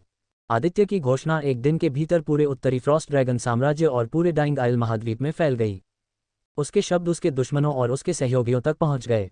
बेशक उसके सहयोगियों ने उसका समर्थन करने का फैसला किया और उत्तरी फ्रॉस्ट ड्रैगन साम्राज्य के क्षेत्र को स्टारिन साम्राज्य के क्षेत्र के रूप में स्वीकार किया। उसी समय उसके सहयोगियों ने एक नया नक्शा बनाने का आदेश दिया जिसमें कोई उत्तरी फ्रॉस्ट ड्रैगन साम्राज्य नहीं था। नए नक्शे में पिछले उत्तरी फ्रॉस्ट ड्रैगन साम्राज्य और स्टारिन साम्राज्य के बीच की सीमाओं को हटा दिया जाएगा और पूरे दक्षिणी क्षेत्र को स्टारिन साम्राज्य के क्षेत्र के रूप में दिखाया जाएगा। जहां तक उनके शत्रुओं का सवाल है, जो लोग इस घोषणा से असंतुष्ट थे, वे लोग इस बारे में कुछ नहीं कर सकते थे। युद्ध में सम्राट का सामना करने पर वे मर जाएंगे या नष्ट हो जाएंगे और उनके क्षेत्रों को सम्राट द्वारा हड़प लिया जाएगा। सम्राट के अधिकार को चुनौती दें। सम्राट उन्हें जनता के सामने वैसे ही बेनकाब कर देगा जैसे उन्होंने चर्च के सामने किया था और उन्हें अपने ही लोगों के सामने अपमानित करेगा। अप्रत्यक्ष रूप से परेशानी पैदा करने या सम्राट की हत्या करने की कोशिश करें, परिणाम नहीं बदलेगा और वे केवल खुद को परेशानी में डालेंगे। चाहे वे कितने भी असंतुष्ट क्यों न हों, जो लोग आदित्य को पसंद नहीं करते थे और इस घोषणा के खिलाफ थे, उन्हें इसे सहना पड़ा और अपना मुंह बंद रखना पड़ा। अन्यथा सम्राट ने अपना बयान स्पष्ट कर दिया था कि वह उन लोगों के प्रति कोई दया नहीं दिखाने वाले हैं जो उनके रास्ते में खड़े होने का विकल्प चुनते हैं। आदित्य एक बेघर व्यक्ति से पूरे महाद्वीप में सबसे छोटे राजवंश के राजा बनने से लेकर पूरी दुनिया में सबसे बड़े साम्राज्य के मालिक बनने तक का सफर तय करता है। अगर कोई आदित्य को कम आंकता है तो यह अपने पैरों पर कुल्हाड़ी मारने और खुद की मौत लाने जैसा होगा। सफेद ड्रैगन राजा जय के बच्चे तब बिल्कुल भी खुश नहीं हुए जब उन्होंने सुना कि लोगों के अनुरोध पर सम्राट आदित्य ने उनके पिता के साम्राज्य पर औपचारिक रूप से कब्जा करने की घोषणा की है। ये पूरा दिन उनके लिए वाकई अजीब और चौंकाने वाला रहा। पहले तो चर्च द्वारा स्टारिन साम्राज्य को अपमानित करने की बातें उनके कानों तक पहुंची। फिर बाद में चर्च की पोल पूरे साम्राज्य के सामने खुल गई और अब पूरा साम्राज्य ही स्टारिन साम्राज्य के कब्जे में आ गया। घोषणा सुनते ही सफेद ड्रैगन राजा के बच्चों का गुस्सा चरम पर था। वे आदित्य के सामने जाकर उस पर अन्याय करने के लिए चिल्लाना चाहते थे क्योंकि इस साम्राज्य का सिंहासन और पूरे साम्राज्य का अधिकार बच्चों में से किसी एक को मिलना चाहिए और उनमें से ही एक को सही शासक बनना चाहिए। फिर भी अपने गुस्से के बावजूद वे जानते थे कि अगर उन्होंने ऐसा कुछ करने की हिम्मत की तो आदित्य के सामने अपनी आवाज़ उठाने से पहले ही उनकी जीभ काट दी जाएगी और उन्हें जलाकर राख कर दिया जाएगा। भले ही वे आदित्य से उसके अन्याय करने और उनका हक छीनने के बारे में बात करें, आदित्य कह सकता था कि यह लोग ही थे जिन्होंने उससे साम्राज्य को अपने अधीन करने की भीख मांगी थी। वह कह सकता था कि उसने लोगों और उनकी समृद्धि के लिए ऐसा किया था जिसमें वे विफल रहे थे। इसके अलावा आदित्य को इस बात की परवाह क्यों करनी चाहिए कि वह अनुचित है या निष्पक्ष। आदित्य मूर्ति की शक्ति में विश्वास करता था। यदि कोई विद्रोह या विरोध होता तो वह उन विद्रोहियों को अपनी मूर्ति से दबा देता और बिना किसी दया के उन्हें मार देता। ये दुनिया निष्पक्ष नहीं थी। यह विजेताओं और हारने वालों का खेल था। जीतने वाला सब कुछ अपने पास रखता है और इतिहास की कहानी लिखता है, जबकि हारने वाला अपने जीवन के साथ साथ सब कुछ खो देता है। निष्पक्ष या अनुचित जैसी कोई चीज़ नहीं थी। स्टारिन साम्राज्य इस महाद्वीप का अधिपति या महाशक्ति था और इस दुनिया के शीर्ष शक्तियों में से एक था। किसी भी साम्राज्य को उससे सवाल करने का अधिकार नहीं है, या कम से कम कोई भी उससे सवाल करने की हिम्मत नहीं करेगा। 1% से भी कम लोगों को ये पसंद नहीं आया, लेकिन अच्छी बात यह रही कि 99% से ज़्यादा लोग इस खबर को सुनकर बहुत खुश और आनंदित हुए। इस खबर का मतलब था कि उनके लिए एक नया युग आने वाला था। स्टारिन सम्राट के अधीन वे युद्ध की हिंसा से सुरक्षित रहेंगे। वहाँ बहुत सारा सस्ता और उपलब्ध भोजन, आश्रय, नौकरियां और शांतिपूर्ण समय होगा। हालांकि आदित्य के पास जश्न मनाने का समय नहीं था। हालांकि आज उसका जन्मदिन था, लेकिन वह अपना दिन शांति और आराम से नहीं बिता सका। वह अभी भी उत्तरी फ्रॉस्ट ड्रैगन साम्राज्य की राजधानी में था। सिर्फ इसलिए कि उसने घोषणा की कि पूरा साम्राज्य उसके साम्राज्य का हिस्सा बन जाएगा, इसका मतलब यह नहीं है कि उसका काम खत्म हो गया है, बल्कि उसका काम का बोझ और भी बढ़ गया। वह उस महल में था जहां पहले व्हाइट ड्रैगन किंग रहता था, छोटे मोटे और विविध कामों की देखभाल कर रहा था। Ads by pub future. करीब 4 घंटे बाद आदित्य को आखिरकार कुछ फुर्सत मिली। उसने बाकी के गैर जरूरी काम स्पेंसर के कंधों पर डाल दिए थे। भले ही उन्हें अपनी छुट्टियों का आनंद लेना था, लेकिन आदित्य की वजह से बाकी सभी को अपनी छुट्टियां खत्म करके उसके साथ काम पर आना पड़ा। स्पेंसर के अलावा किसी और को ऐसा करने में कोई आपत्ति नहीं थी। स्पेंसर अपनी छुट्टियां इतनी जल्दी खत्म करने के लिए अनिच्छुक था क्योंकि वह अपनी गर्लफ्रेंड आर्या को समय देना चाहता था। अगर पूरा मामला इतना गंभीर नहीं होता तो आदित्य जनरल नाथन को सब कुछ संभालने के लिए भेज देता, लेकिन यह मामला वाकई गंभीर था। उस संगठन का मुख्य सदस्य इसमें शामिल था, और जब भी आदित्य का उस संगठन के सदस्यों से सामना हुआ है तब भी कुछ ठीक नहीं हुआ है। आखिरकार मुझे कुछ समय अकेले रहने का मौका मिला। आदित्य ने राहत की सांस ली। आदित्य और स्पेंसर ने महसूस किया कि उनके लिए सबसे अच्छा तरीका ये होगा कि वे कम से कम 10,000 स्टारिन सैनिकों को एक ड्रैगनियन और एक ड्रैगन योद्धा के साथ हर उत्तरी फ्रॉस्ट ड्रैगन साम्राज्य में शहरों की रक्षा के लिए भेजें। आदित्य की घोषणा से यह भी पता चला कि कुछ हजार उच्च रैंक वाले सैन्य अधिकारियों के अलावा बाकी सभी ने मूल रूप से आत्मसमर्पण कर दिया था और स्टारिन साम्राज्य की सेवा करने के लिए सहमत हो गए थे। हालांकि आदित्य जानता है कि आत्मसमर्पण करने वाले सैनिकों में जासूस हो सकते हैं, फिर भी उसने जोखिम उठाया क्योंकि बाद में सभी आत्मसमर्पण करने वाले सैनिकों को एक आत्मा बाध्यकारी अनुबंध पर हस्ताक्षर करने के लिए कहा जाएगा, जो उन्हें साम्राज्य के बारे में किसी भी गोपनीय जानकारी को किसी को भी लीक करने से रोकेगा। यहाँ तक कि अगर वे अपनी पत्नियों या जीवनसाथियों से कुछ भी बोलते हैं तो वे तुरंत मर जाएंगे। इसके अलावा एक बार जब ये गंभीर चरण समाप्त हो जाता है तो सभी आत्मसमर्पण करने वाले सैनिकों को एक और प्रशिक्षण चरण से गुजरना होगा, जिसमें सैनिक की वफादारी और सैनिक की क्षमताओं का परीक्षण किया जाएगा। ये प्रशिक्षण चरण 3 महीने तक चलेगा। इस प्रशिक्षण चरण में सैनिकों को उचित स्टारिन साम्राज्य के सैनिक बनना सिखाया जाएगा। मेरी वर्तमान गति के साथ मेरे लिए साइमन को हराना आसान होना चाहिए। इस बार मैं उसे इतनी आसानी से नहीं जाने दूंगा। पिछली बार साइमन आदित्य के हाथों से बच निकला था क्योंकि उसने टेलीपोर्टेशन क्रिस्टल का इस्तेमाल किया था। अतीत में आदित्य आज की तरह तेज नहीं था। ऐसा इसलिए था क्योंकि उसने अपने जूतों और शरीर पर मौजूद दूसरी कलाकृतियों पर जो नई चपलता वाले जादू लगाए थे, उनकी वजह से उसकी चपलता बहुत बढ़ गई थी। सिस्टम। आदित्य ने सिस्टम खोला और अपनी नई कलाकृतियों का विवरण फिर से पढ़ा। Wraithwalk boots, rank peak chart star boots. विवरण। रेथवॉक जूते विशेष दुर्लभ सोल और स्टारलाइट बकल से बने होते हैं। एबॉनशर्ड लेदर को पौराणिक एबॉनशर्ड बीस्ट सामग्रियों से काटा जाता है। रेथवॉक बूट्स निम्नलिखित वस्तुओं से बनाए गए थे: एबॉनशर्ड लेदर, नेदरवीव थ्रेड्स, गस्टली सोल और स्टारलाइट बकल्स। एबॉनशर्ड लेदर पौराणिक एबॉनशर्ड जानवर से प्राप्त किया जाता है जो शैडोलैंड्स में रहता है। इस चमड़े में जादुई गुण निहित हैं। एबॉनशर्ड लेदर अपने पहनने वालों को एक अनोखी हल्कापन प्रदान करता है। नेदरवीव धागे एबिस में रहने वाले नेदर स्पाइडर से निकाले जाते हैं। इन धागों में ट्रांस डायमेंशनल गुण होते हैं। वे बूट्स की चपलता क्षमताओं का समर्थन करने के लिए आवश्यक करामात की अनुमति देते हैं। घोस्टली सोल को एक लंबे समय से मृतभूत की संरक्षित त्वचा से तैयार किया गया है। इन जूतों का सोल बिना आवाज किए चलने की क्षमता प्रदान करता है, जिससे पहनने वाले के कदम भूत जैसे लगते हैं। स्टारलाइट बकल्स धातु के क्लैप्स होते हैं जो आसमान से गिरे उल्कापिंड से बनाए जाते हैं। इन धातुओं में प्रकाश को मोड़ने वाले गुण होते हैं, जिससे कम रोशनी की स्थिति में बूटों को पहचानना मुश्किल हो जाता है। रेथवॉक बूट्स एक कुशल लोहार द्वारा बनाए जाते हैं और बाद में एक कुशल रनमास्टर द्वारा मंत्रमुग्ध कर दिए जाते हैं। अपने दोनों असाधारण कौशलों के साथ रेथवॉक बूट्स अब मैग्मा, पानी, बर्फ और आग से प्रतिरक्षित हैं। रेथवॉक बूट्स बेहद मजबूत हैं और इन्हें आसानी से क्षतिग्रस्त या नष्ट नहीं किया जा सकता है। पहनने वाले के अलावा कोई भी इन बूट्स के कार्यों का उपयोग नहीं कर सकता है। फंक्शन 1 चपलता बूस्ट। रेथवॉक बूट्स अपने पहनने वाले को हर समय 500 जोड़ की चपलता बूस्ट देता है। जब भी रेथवॉक बूट्स पहने जाते हैं तो बूट्स को बनाने में इस्तेमाल किए गए घोस्टली सोल की वजह से चलने पर बूट्स कोई आवाज़ नहीं करेंगे। फंक्शन 2 हल्कापन। रेथवॉक बूट पहनने वाले के शरीर के वजन को कम करता है और पहनने वाले के शरीर को 20% तक हल्का बनाता है। फंक्शन 3 गतिज अवशोषण। जूते का भयानक सोल पहनने वाले की हरकतों से उत्पन्न गतिज ऊर्जा को पकड़ता है और संग्रहित करता है। सक्रिय होने पर यह संग्रहित ऊर्जा अचानक विस्फोटक गति देने के लिए जारी की जाती है। 500 जोड़ तक की गतिज ऊर्जा को जूते में अवशोषित किया जा सकता है। सक्रिय होने पर ऊर्जा 3 सेकंड की अवधि के लिए पहनने वाले की गति को 500 जोड़ तक बढ़ा देती है। Function 4 flash step. के फंक्शन पहनने वाले को किसी भी दिशा में तुरंत थोड़ी दूरी तक जाने की अनुमति देता है। प्रभावी रूप से उस स्थान पर फ्लैशिंग करता है। इसे हर मिनट में केवल एक बार सक्रिय किया जा सकता है, लेकिन ये चकमा देने या दूरी कम करने के लिए बेहद उपयोगी है। फंक्शन 5 विंडवॉक सक्रिय होने पर यह फंक्शन पहनने वाले को पानी या अन्य नर्म इलाकों पर बिना डूबे आसानी से फिसलने देता है, जो कि एबॉन्शर्ड लेदर द्वारा प्रदान की गई हल्कापन के कारण संभव हो पाता है। ये बूट निश्चित रूप से चीट कोड हैं, चाहे मैं उन्हें कैसे भी देखूं। आदित्य ने जोर से सोचा। वह जानता था कि अगर वह 5 स्टार रनमास्टर बन गया होता तो वह कुछ और भी अद्भुत बना पाता। आदित्य को अपने बूट्स का तीसरा फंक्शन खास तौर पर पसंद आया, जिससे वह गतिज ऊर्जा को स्टोर कर सकता था और फिर 3 सेकंड की अवधि के लिए वह उस ऊर्जा का उपयोग अपनी गति को और भी अधिक बढ़ाने के लिए कर सकता था। संकीर्ण परिस्थितियों में जहां 1 सेकंड भी बहुत मायने रखता है, जहां 1 सेकंड भी किसी के भाग्य का फैसला करता है, ये फंक्शन वास्तव में प्रभावी और जीवन रक्षक साबित होगा। क्लिक करें। आदित्य ने बालकनी में जाने वाले दरवाजे खोले। बालकनी पर खड़े होकर वह उत्तरी फ्रॉस्ट ड्रैगन साम्राज्य की पूरी राजधानी देख सकता था। इतना बड़ा क्षेत्र होने के बावजूद वह खुश नहीं था, मानो उसे अपने साम्राज्य में नए बड़े क्षेत्र जोड़ने की भावना की आदत हो गई थी। वर्तमान उत्तरी फ्रॉस्ट ड्रैगन साम्राज्य के पास इस साम्राज्य के पास मौजूद कुछ माने पत्थर की खदानों के अलावा कोई मूल्यवान चीज नहीं थी। इससे पहले व्हाइट ड्रैगन किंग के 7वें बेटे जॉर्डन की मदद करने के बदले में वे स्टारिन साम्राज्य को अपनी तीसरी सबसे बड़ी माने पत्थर की खदान का स्वामित्व देने के लिए सहमत हुए थे, जो लगभग दूसरी सबसे बड़ी माने पत्थर की खदान जितनी बड़ी थी। वर्तमान उत्तरी फ्रॉस्ट ड्रैगन साम्राज्य एक टूटा हुआ साम्राज्य था जिसे ठीक करने में कम से कम 4 से 6 महीने लगेंगे। चल रहे गृहयुद्ध ने साम्राज्य को अंदर से नष्ट कर दिया था। उसके सामने ढेर सारा काम था।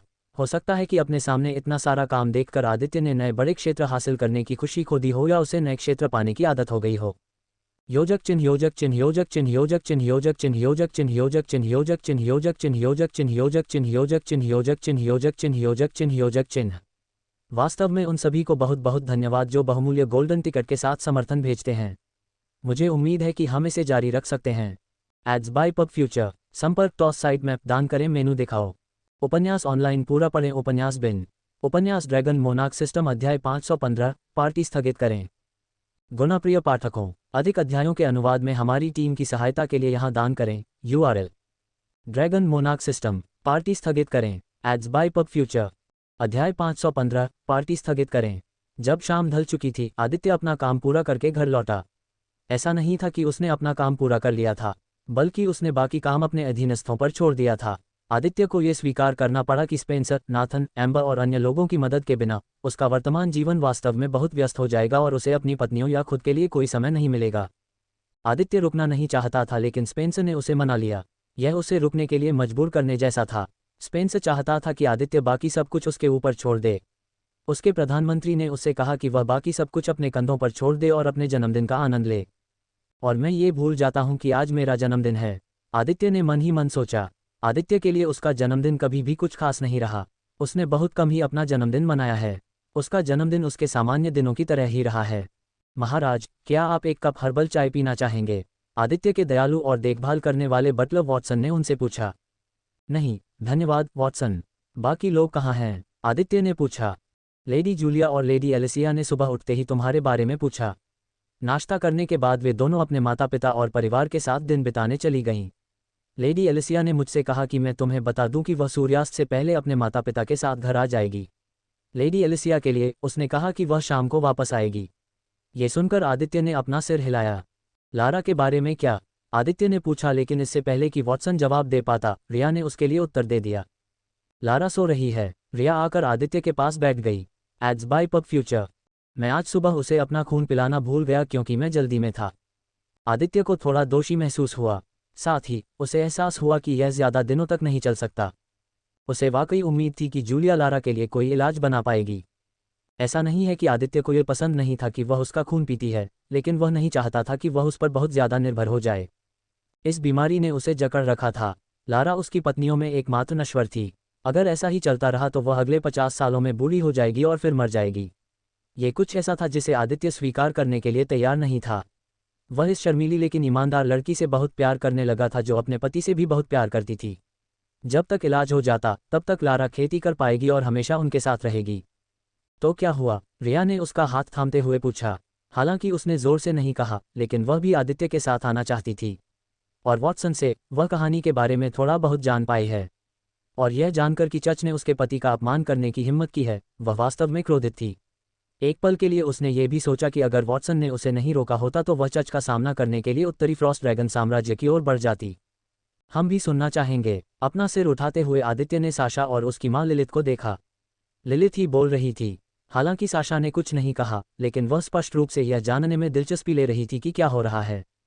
मेरा एक सहयोगी जो व्हाइट ड्रैगन किंग का 7वां बेटा था, मेरे 3 ड्रैगनियन के साथ मारा गया था। चच ने ही ये किया था। चच ने लोगों से मिले भरोसे का गलत इस्तेमाल किया और सारा दोष स्टारिन साम्राज्य पर डाल दिया। फिर मैं साशा को अपने दाहिने तरफ बैठा देखकर आदित्य अवाक रह गया। वह रिया से भी ज्यादा उसके करीब बैठी थी और फिर उसने अपने दोनों हाथों से उसका दाहिना हाथ पकड़ लिया। उसके मुलायम स्तन उसकी बांह पर दबाव डाल रहे थे। ये देखकर रिया ने साशा को घूर कर देखा और फिर उसने भी ऐसा ही किया। ये देखकर आदित्य अवाक रह गया। एक तरफ साशा वाकई बहुत बोल्ड थी और वह उसके स्तनों को उसकी बांह पर दबा रही थी। वह इसे छिपाने या अनजाने में ऐसा करने की कोशिश भी नहीं कर रही थी। वहीं रिया थोड़ी शर्मिंदा दिख रही थी। वह साशा जितनी बोल्ड नहीं थी, लेकिन वह उससे हारना नहीं चाहती थी। ओह मैं लिलिथ भी इस मस्ती में शामिल होना चाहता था, लेकिन आदित्य ऐसा नहीं चाहता था। हालांकि इस बात से इनकार नहीं किया जा सकता था कि वह इस पल के हर एक सेकंड का आनंद ले रहा था, लेकिन उसे ध्यान देने के लिए अन्य महत्वपूर्ण चीजें भी थीं। अहम आदित्य खांसने लगा और फिर लिलिथ को अनदेखा करते हुए समझाना जारी रखा। एक बार जब उसने अपनी व्याख्या समाप्त कर ली तो सभी गंभीर हो गए। आदित्य ने इस अवसर का उपयोग रिया, लिलिथ और साशा को रहस्यमय संगठन और उनके इतिहास के बारे में बताने के लिए भी किया। उसने उन्हें संगठन के बारे में वह सब कुछ बताया जो वह जानता था। आदित्य को कुछ भी छिपाने की जरूरत नहीं थी क्योंकि वह उन पर भरोसा करता था। कुछ लोग पूछ सकते हैं कि आदित्य 2 हत्यारों पर इतनी आसानी से भरोसा क्यों कर रहा है जिनसे वह अभी 2 या 3 बार ही मिला था। जवाब सरल था, यह उनका चरित्र था। साशा बहुत जिद्दी हो सकती है, लेकिन वह ऐसी नहीं थी जो अपने करीबी लोगों को धोखा दे। वह वफादार और निष्ठावान थी। लिलिथ भी वैसी ही थी। वह कभी कभी शरारती हो सकती थी, अधिकांश समय, लेकिन वह ऐसी थी जिस पर आदित्य अपनी जान देकर भी भरोसा कर सकता था। अगर उसने उन पर भरोसा नहीं किया होता तो वह उन्हें अपने ड्रैगन महल में कभी नहीं लाता। मैंने उत्तरी फ्रॉस्ट ड्रैगन पर सभी छाया रक्षकों को भेज दिया है। मुझे बस उम्मीद है कि न तो पोपलारिक और न ही साइमन उत्तरी फ्रॉस्ट ड्रैगन से बाहर गए हैं, अन्यथा मैं उन्हें कभी नहीं ढूंढ पाऊंगा। आदित्य ने कहा। वह इस बात से बहुत चिंतित था कि साइमन क्या योजना बना रहा था। साइमन ने जाने से पहले कहा कि वे बहुत जल्द मिलने वाले हैं। साइमन में आदित्य का सामना करने का इतना आत्मविश्वास और साहस नहीं होगा क्योंकि वह अपनी दबी हुई ताकत से उसे हरा नहीं सकता। पिछली बार जब वे लड़े थे तो साइमन के पास आदित्य से बचने के अलावा कोई विकल्प नहीं था। भागने की प्रक्रिया में उसने आदित्य के हाथों अपना हाथ भी खो दिया। और अब जब वह और भी मजबूत हो गया है, जब तक कि साइमन के पास इस दुनिया के प्राकृतिक कानून द्वारा उसकी साधना रैंक पर लगाए गए प्रतिबंधों को हटाने का कोई तरीका नहीं है, वह उसे कभी भी हराने की उम्मीद नहीं कर सकता। बहादुरी या कुछ और कहने की जरूरत नहीं, 101 शीर्ष 5वें क्रम के साधक भी मुझसे लड़ने के लिए पर्याप्त नहीं हैं। इसका मतलब सिर्फ इतना है कि वह कुछ योजना बना रहा है, कुछ बहुत बड़ी योजना। आदित्य ने सोचा, मैं आपकी मदद कर सकती हूँ। साशा ने लिविंग रूम में छाई खामोशी को तोड़ा। वॉटसन ने उन्हें बहुत पहले ही अकेला छोड़ दिया था। आसपास कोई नौकर या नौकरानी भी नहीं थी। कैसे? रिया ने असमंजस में पूछा। वह समझ गई कि एलिसिया के बहुत बड़े संबंध थे और उन संबंधों के जरिए जानकारी इकट्ठा करना या प्रचार करना उसके लिए बेहद आसान था। चर्च के बुरे कामों की खबर पूरे उत्तरी फ्रॉस्ट ड्रैगन में और भी तेजी से फैल गई क्योंकि एलिसिया के सीकर्स ऑफ इम्प्योरिटी गिल्ड इस महाद्वीप में हर जगह मौजूद थे। लेकिन साशा आदित्य को साइमन और पोपलारिक को खोजने में कैसे मदद कर सकती है? मैं अपने संगठन को चला सकती हूँ। साशा को संगठन अपनी माँ से विरासत में मिला था। नहीं साशा, दुख की बात है कि यह भी काम नहीं करेगा, क्योंकि मुझे यकीन है कि साइमन और पोपलारिक यूं ही नहीं घूमते रहेंगे, खासकर तब जब पूरा साम्राज्य पोपलारिक को जानता है और उसका चेहरा देख चुका है। मुझे यकीन है कि वे दोनों भेष बदल लेंगे और इसका मतलब है कि उन्हें कम समय में ढूंढ पाना असंभव है। जब तक वे खुद को प्रकट करने का फैसला नहीं करते, हम उन्हें नहीं ढूंढ सकते। जब वे बात कर रहे थे तभी वॉटसन सबके लिए स्नैक्स और पेस्ट्री की ट्रे लेकर आया। जैसे ही वॉटसन आया, आदित्य ने वॉटसन की ओर मुड़कर कहा, वॉटसन, क्या तुम आज रात की पार्टी स्थगित कर सकते हो? ये सुनकर सभी हैरान रह गए। उनके हैरान चेहरों को देखकर आदित्य ने समझाने का फैसला किया, इस मामले को पूरी तरह से बंद करने से पहले मैं राहत महसूस नहीं करूंगा और न ही आराम महसूस करूंगा। साइमन एक शक्तिशाली व्यक्ति था और उसके पीछे एक शक्तिशाली संगठन था। आदित्य उसे देखकर असहज महसूस कर रहा था। उसे लगातार यह आभास हो रहा था कि उसके नए इलाके में कुछ बहुत बुरा होने वाला है।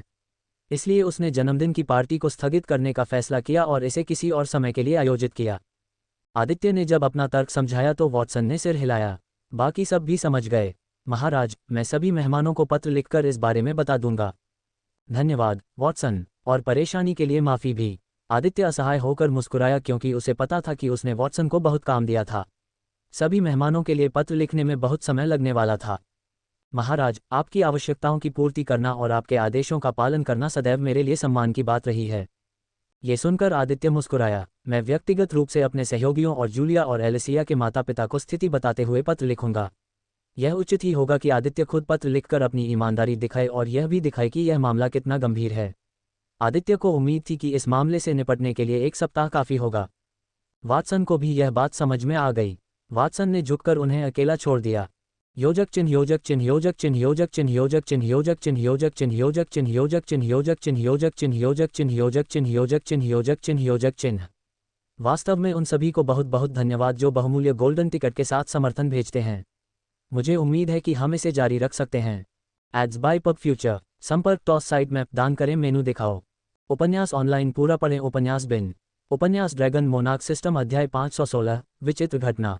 गुणप्रिय पाठकों, अधिक अध्यायों के अनुवाद में हमारी टीम की सहायता के लिए यहाँ दान करें। URL ड्रैगन मोनार्क सिस्टम विचित्र घटना पब फ्यूचर द्वारा विज्ञापन। अध्याय 516 विचित्र घटना। साइमन और पोपलारिक को खोजने के इंतजार में आदित्य का जन्मदिन बीत जाता है। जन्मदिन की पार्टी स्थगित होने के कारण आदित्य के पास काफ़ी समय बचा था। हालांकि वह हमेशा की तरह खेलने और मौज मस्ती करने में अपना समय बिता सकता था, लेकिन उसने ऐसा कुछ नहीं किया। इसके बजाय उसने पूरी रात अपने कवच और तलवार को बेहतर बनाने और एक बड़ी लड़ाई की तैयारी करने में बिताई। पूरे स्टारिन साम्राज्य की सेना 7 जनरल की कमान के तहत तैयार थी। अगर साम्राज्य के किसी भी क्षेत्र में कुछ भी हुआ तो 5 मिनट से भी कम समय में स्टारिन साम्राज्य के 10 लाख सैनिक वहां पहुंच जाएंगे। उस रात आदित्य का जूलिया और एलिसिया से कोई घनिष्ठ संबंध नहीं था क्योंकि उसका मन कहीं और था और वह किसी कारण से बेचैन दिख रहा था। इससे जूलिया और एलिसिया बहुत चिंतित हो गईं। दोनों लड़कियों ने उसे शांत करने के लिए कई तरह के उपाय आजमाए, लेकिन कोई भी कारगर साबित नहीं हुआ। हालांकि आदित्य मुस्कुराया और शांति से बात की, लेकिन सभी को पता था कि आदित्य और उसका व्यवहार उसके सामान्य स्वभाव से थोड़ा अलग था। और ऐसे ही पूरी रात बीत गई। भोर होते ही आदित्य तलवार चलाने की ट्रेनिंग लेने के लिए ट्रेनिंग ग्राउंड पर चला गया, लेकिन उसे अपनी ट्रेनिंग शुरू करने का मौका भी नहीं मिला था कि वॉटसन घबराया हुआ चेहरा लिए दौड़ता हुआ उसके पास आया। आदित्य ने वॉटसन के चेहरे पर ऐसी घबराहट बहुत कम देखी थी। वॉटसन, क्या हुआ? आदित्य ने अपने बटलर से पूछा। महाराज, आपको आना ही होगा। इस समय वॉटसन सचमुच कांप रहा था। वह कांप रहा था। उसका पूरा शरीर पसीने से लथपथ था। उसका दिल जोर जोर से धड़क रहा था, ढोल की तरह। आदित्य को इस बात की चिंता और भी बढ़ गई कि वॉटसन इस तरह क्यों दिख रहा है। उसने अपने बटलर को कभी इस तरह नहीं देखा था। जब पहले भी हालात बिल्कुल असहाय दिखते थे, तब भी वॉटसन कभी इतना घबराया हुआ नहीं दिखता था जितना कि अभी दिख रहा है। तुम्हें अभी उत्तरी फ्रॉस्ट ड्रैगन साम्राज्य की ओर जाना होगा। कुछ भयानक हुआ है, वॉटसन ने तत्काल स्वर में कहा। आदित्य ने भौहें सिकोड़ते हुए पूछा, साइमन आ गया या क्या? आदित्य ने पूछा। नहीं, स्थिति इससे भी बदतर है। पूरी स्थिति को शब्दों में बयां करना बहुत मुश्किल है। ठीक है, चलो चलते हैं। आदित्य ने वॉटसन का हाथ पकड़ा और फिर टेलीपोर्टेशन सरणी में टेलीपोर्ट हो गया। वे दोनों टेलीपोर्टेशन सरणी में खड़े थे। वॉटसन ने निर्देशांक सेट किया और अगले ही पल वे दोनों दक्षिणी क्षेत्र में टेलीपोर्ट हो गए। योजक चिन्ह पब फ्यूचर द्वारा विज्ञापन। योजक चिन्ह दृश्य परिवर्तन अंडरस्कोर। जैसे ही आदित्य और वॉटसन उत्तरी फ्रॉस्ट ड्रैगन साम्राज्य की राजधानी में पहुंचे, हर जगह अफरा तफरी मच गई। लोग इधर उधर भाग रहे थे। लाल आंखों और पारदर्शी शरीर वाली विशालकाय मकड़ियां इधर उधर भाग रही थीं। लोग चिल्ला रहे थे और विशालकाय दिखने वाली मकड़ियों से बचने के लिए इधर उधर भाग रहे थे। लेस देन नल ग्रेटर देन आह। कोई, कृपया मुझे बचाओ, उन युवतियों में से एक ने कहा, जिसका पीछा उन 2 मीटर की अजीब दिखने वाली मकड़ियों में से एक कर रही थी। हालांकि किसी ने उसकी चीखने या विनती पर ध्यान नहीं दिया।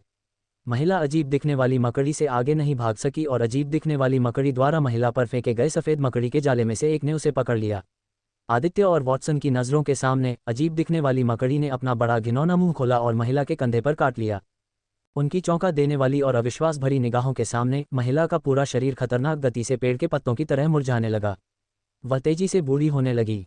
उसके बाल झड़ने लगे। उसकी त्वचा पर झुर्रियां दिखाई देने लगीं। यहाँ तक कि उसकी चीख भी कमज़ोर पड़ने लगी। कुछ सेकंड बाद उसका पूरा शरीर सिकुड़ गया। उसका शरीर पूरी तरह से मुरझा गया और वह जो थी उसका भूतपूर्व खोल बन गया। वह पूरी तरह से पहचान में नहीं आ रही थी। वह मर चुकी थी। ऐसा लग रहा था कि वह मम्मी बन गई है। इस बीच अजीब दिखने वाली मकड़ी ने महिला को छोड़ दिया और दूसरे लक्ष्य की ओर बढ़ गई। आदित्य ने देखा कि ऐसा करने के बाद अजीब दिखने वाली मकड़ी थोड़ी मजबूत हो गई थी। उसके आसपास के लोगों के साथ भी यही हो रहा था। यहाँ तक कि साधकों को भी नहीं बख्शा गया। इन अजीब दिखने वाले मकड़ियों की ताकत पहले क्रम से लेकर चौथे क्रम तक थी। आदित्य शहर में 5वें क्रम की मकड़ियों को भी महसूस कर सकता है। हर सेकंड हजारों लोग मारे जा रहे थे। हर जगह अराजकता थी। सैनिक अपनी जान बचाने की कोशिश कर रहे थे। आम लोगों की जान बचाने की तो बात ही छोड़िए, जो वाकई कमज़ोर थे और इन अजीब दिखने वाले मकड़ियों के सामने लड़ भी नहीं सकते थे। आदित्य ने ऐसा पहले कभी नहीं देखा था। यह एक भयावह स्थिति थी। माँ खुद को बचाने के लिए अपनी बेटी को छोड़ने में भी संकोच नहीं कर रही थी। पिता अपनी बेटी को अपनी जान बचाने के लिए छोड़ रहा था। बेटा अपनी माँ को धोखा दे रहा था, उसकी गर्लफ्रेंड अपने बॉयफ्रेंड को धोखा दे रही थी और बच्चे अपने बुजुर्गों को छोड़ रहे थे। इस समय वह हर तरह का विश्वासघात देख पा रहा था। ऐसे लोग भी थे जिन्होंने अपने प्रियजनों को बचाने के लिए खुद को बलिदान कर दिया, अपने प्रियजनों को भागने देने के लिए। ये मकड़ियाँ कहाँ से आईं? आदित्य ने बर्फीले ठंडे स्वर में पूछा, क्योंकि उसके शरीर के चारों ओर लाल बिजली के बोल्ट चटकने लगे थे। कल साइमन का दिखना और अब यह महज संयोग नहीं हो सकता। आदित्य अपने साम्राज्य पर दांव लगाने को तैयार था कि साइमन और रहस्यमय संगठन इस सबके पीछे थे। आदित्य को इतने बुरे मूड में देखकर वॉटसन घबरा गया। महाराज, वॉटसन ने देखा कि आदित्य के ऊपर का आसमान तेजी से काला पड़ रहा है। आदित्य के चारों ओर चमकती लाल बिजली बहुत तेज और अस्त व्यस्त हो गई थी। ये देखकर वॉटसन कुछ कदम पीछे हट गया। उसे पता था कि अगर वह आदित्य के करीब रहा तो वह इन लाल बिजली के बोल्टों में से किसी एक से टकरा सकता है। और वॉटसन को यकीन नहीं है कि वह गंभीर रूप से घायल हुए बिना बिजली के बोल्टों में से किसी एक से टकरा सकता है या नहीं। अचानक एक छोटी चौथी मकड़ी आदित्य की ओर दौड़ने लगी। आदित्य ने अजीब दिखने वाली मकड़ी की ओर देखा तक नहीं। पब फ्यूचर द्वारा विज्ञापन। दरार। अचानक आसमान से एक लाल बिजली का बोल्ट अजीब दिखने वाली मकड़ी के शरीर पर गिरा। बिजली के बोल्ट की वजह से अजीब दिखने वाली मकड़ी पानी के गुब्बारे की तरह फट गई। मकड़ी का सफ़ेद खून उसके मांस के साथ साथ हर तरफ फैल गया। डिंग, आपने एक शीर्ष 4 क्रम आत्मा भक्षण मकड़ी को मार दिया है। आपको अनुभव अंक प्राप्त हुए हैं। आपके अनुभव अंक सहेजे गए हैं। अपनी रेटिना पर चमकने वाली सूचना को पढ़कर आदित्य इन अजीब दिखने वाले मकड़ियों के नाम जानने में सक्षम हो गया। आत्मा भक्षक मकड़ियाँ। आदित्य ने भौहें सिकोड़ीं। युवा सम्राट को इतिहास की किताबें पढ़ने की आदत थी और नियमित रूप से किताबें पढ़ने की बदौलत उसने इस दुनिया और इस दुनिया के इतिहास के बारे में बहुत कुछ सीखा है। ड्रैगन सम्राट कई अजीब तरह के राक्षसों से मिला है, लेकिन उसने पहले कभी पारदर्शी शरीर वाली इन अजीब दिखने वाली मकड़ियों को नहीं देखा था और न ही उसने आत्मा भक्षक मकड़ियों के बारे में सुना था। वॉटसन, लेकिन यह इस मामले पर सोचने या परेशान होने का समय नहीं था। हर सेकंड कई लोगों की जान जा रही थी। ये लोग अब आदित्य के लोग थे। उनके राजा होने के नाते वह उन्हें मरने नहीं दे सकते थे। वाटसन आदित्य की पुकार समझ गया। बिना किसी हिचकिचाहट के उसने 2 तलवारें निकाली और एक झटके में गायब हो गया। उसकी पीठ पर लाल पंख दिखाई दिए और अगले ही पल आदित्य हवा में उड़ गया। जब वह शहर से 100 मीटर ऊपर था तो उसने पूरे शहर में हो रही अराजकता को देखने के लिए एक पल लिया। आत्मा भक्षण करने वाली मकड़ियां हर जगह थीं। ये शापित आत्मा भक्षण करने वाली मकड़ियां आसानी से चल सकती थीं और किसी भी बाधा को नष्ट कर सकती थीं। आसमान से वह ये भी देख सकता था कि ड्रैगनियन भी आत्मा भक्षण करने वाली मकड़ियों से खुद को बचाने में परेशानी महसूस कर रहे थे। वह शहर के भीतर ही लगभग 100,000 आत्मा भक्षण करने वाली मकड़ियों को महसूस कर सकता था और शहर के बाहर यह संख्या और भी ज्यादा थी। सक्रिय रूप से आत्मा भक्षण करने वाली मकड़ियों की संख्या बढ़ रही थी क्योंकि ज्यादा से ज्यादा मकड़ियां दीवारों पर चढ़कर या गेट के जरिए शहर में प्रवेश कर रही थीं, क्योंकि शहर के प्रवेश द्वारों की रखवाली करने वाले गार्ड बहुत पहले ही मारे जा चुके थे। लेस देन निली greater than swoosh. Less than निली ग्रेटर देन। काली तलवार को पकड़कर आदित्य गायब हो गया। आत्मा भक्षक मकड़ियों द्वारा पीछा किए जा रहे लोगों को अचानक अजीब लगा। जैसे ही उन्होंने दौड़ना बंद किया और पीछे मुड़कर देखा तो उन्होंने पाया कि उनका पीछा कर रहे आत्मा भक्षक मकड़ियों को मार दिया गया था। आदित्य की वर्तमान गति खतरनाक स्तर पर पहुंच चुकी थी। वह आसानी से ध्वनि अवरोध को तोड़ने में सक्षम था। लोगों की नज़र में वह एक लाल बत्ती बन गया था जो बहुत तेज गति से चलती थी। जब भी लाल बत्ती गुजरती सभी आत्मा भक्षण करने वाली मकड़ियां मर जातीं। राजधानी आत्मा भक्षण करने वाली मकड़ियों से भरी हुई थी। अगर आदित्य न होता तो पूरी राजधानी और उसकी लाखों की आबादी गिर जाती। हालांकि आदित्य अकेला ही काफी था। अपनी सुपर स्पीड के साथ वह पूरी राजधानी में आगे बढ़ गया। रास्ते में उसने हर एक आत्मा भक्षण करने वाली मकड़ी का वध कर दिया। कुछ ही मिनटों में शहर के अंदर स्थिति सामान्य होने लगी और हर कोई शांत होने लगा। जब आदित्य ने तय कर लिया कि शहर अब खतरे में नहीं है और सैनिक बाकी लोगों का ख्याल रख सकते हैं, तो वह बड़ी भीड़ की देखभाल करने के लिए शहर के बाहर चला गया। योजक चिन्ह योजक चिन्ह योजक चिन्ह योजक चिन्ह योजक चिन्ह योजक चिन्ह योजक चिन्ह योजक चिन्ह योजक चिन्ह योजक चिन्ह योजक चिन्ह योजक चिन्ह योजक चिन्ह योजक चिन्ह योजक चिन्ह योजक चिन्ह। वास्तव में उन सभी को बहुत बहुत धन्यवाद जो बहुमूल्य गोल्डन टिकट के साथ समर्थन भेजते हैं। मुझे उम्मीद है कि हम इसे जारी रख सकते हैं। पब फ्यूचर द्वारा विज्ञापन। संपर्क टॉस साइट मैप दान करें। मेनू दिखाओ। उपन्यास ऑनलाइन पूरा पढ़ें। उपन्यास बिन उपन्यास ड्रैगन मोनार्क सिस्टम अध्याय 517 आत्माभक्षी मकड़ी आई। गुणप्रिय पाठकों, अधिक अध्यायों के अनुवाद में हमारी टीम की सहायता के लिए यहाँ दान करें। URL ड्रैगन मोनार्क सिस्टम 517 आत्माभक्षण करने वाली मकड़ी आई। पब फ्यूचर द्वारा विज्ञापन। शहर के बाहर उड़ते हुए आदित्य राजधानी के बाहर लगभग अनंत संख्या में आत्माभक्षण करने वाली मकड़ियों को देखकर दंग रह गया। उत्तरी फ्रॉस्ट ड्रैगन साम्राज्य की राजधानी ऑरोरा फ्रॉस्टरीच अनगिनत संख्या में आत्माभक्षण करने वाली मकड़ियों से घिरी हुई थी। आसमान से देखने पर आत्माभक्षण करने वाली मकड़ियों की संख्या अनंत लग रही थी। आकाश से आदित्य ने अनगिनत आत्माभक्षण करने वाली मकड़ियों को स्टारिन साम्राज्य के सैनिकों के खिलाफ समूह बनाते देखा।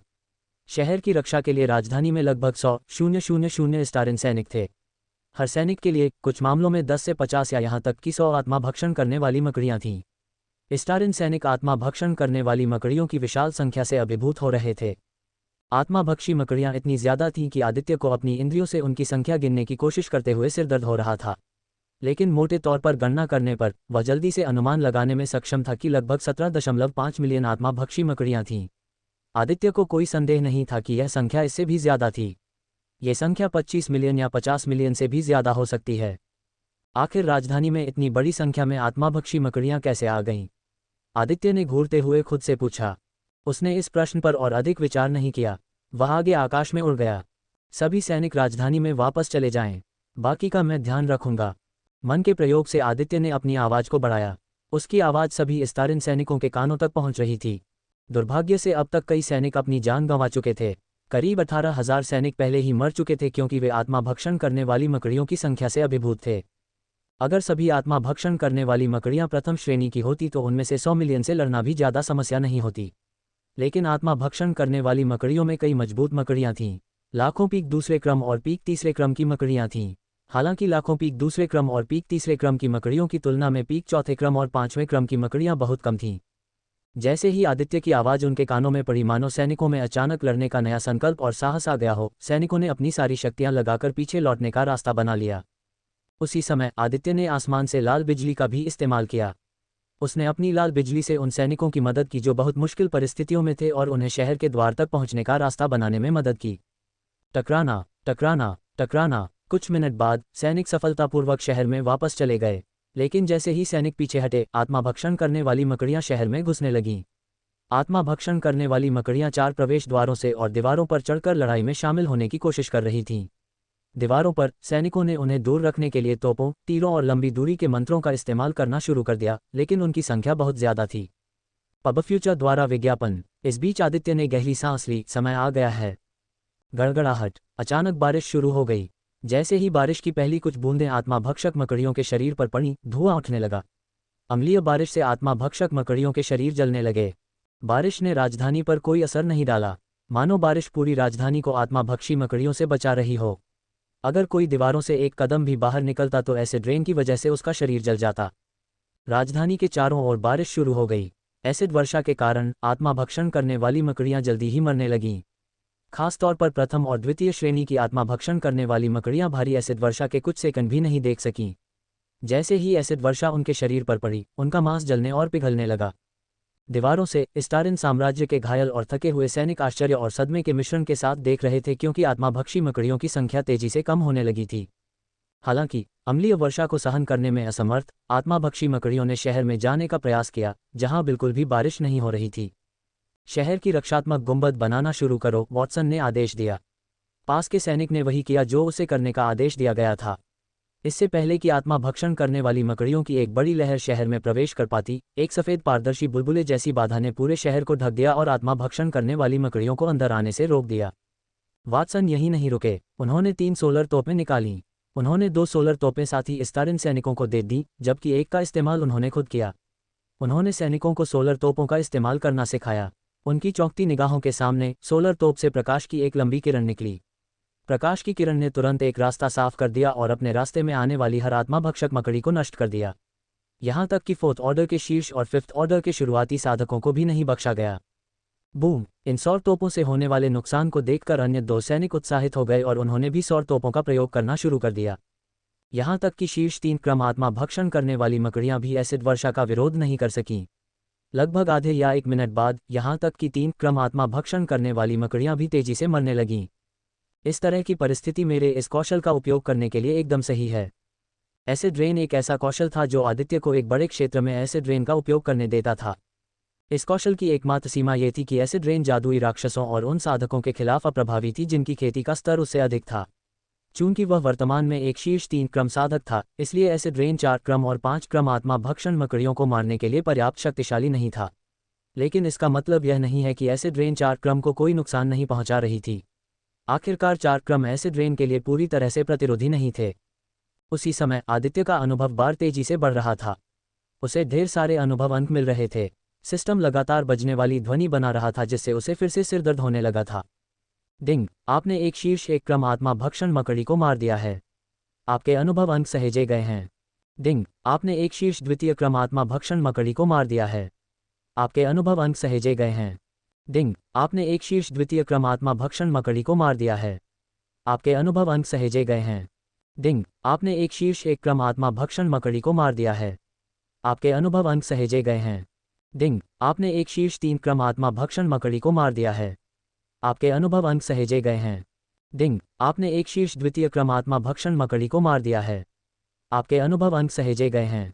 डिंग, आपने एक शीर्ष 1 क्रम आत्मा भक्षण मकड़ी को मार दिया है। आपके अनुभव अंक सहेजे गए हैं। डिंग, आपने एक शीर्ष 3 क्रम के आत्मा भक्षण करने वाले एसपी को मार दिया है। इन आत्मा भक्षण करने वाली मकड़ियों की आंखें रक्त लाल रंग की होती हैं जो किसी भी दुर्भाग्यपूर्ण प्राणी की आत्मा को छेदती हुई प्रतीत होती हैं जो उनसे मिलता है। उनके शरीर अद्वितीय हैं, पारदर्शी बाह्य कंकालों की विशेषता है जो उनके अलौकिक भूतिया अंदरूनी हिस्सों की झलक देता है। इस स्पष्ट नाजुकता के बावजूद उनकी खाल वास्तव में कठोर होती है जिसमें धातु की चमक होती है, जैसे कि उनकी खाल को अलौकिक सामग्रियों से गढ़ा गया हो।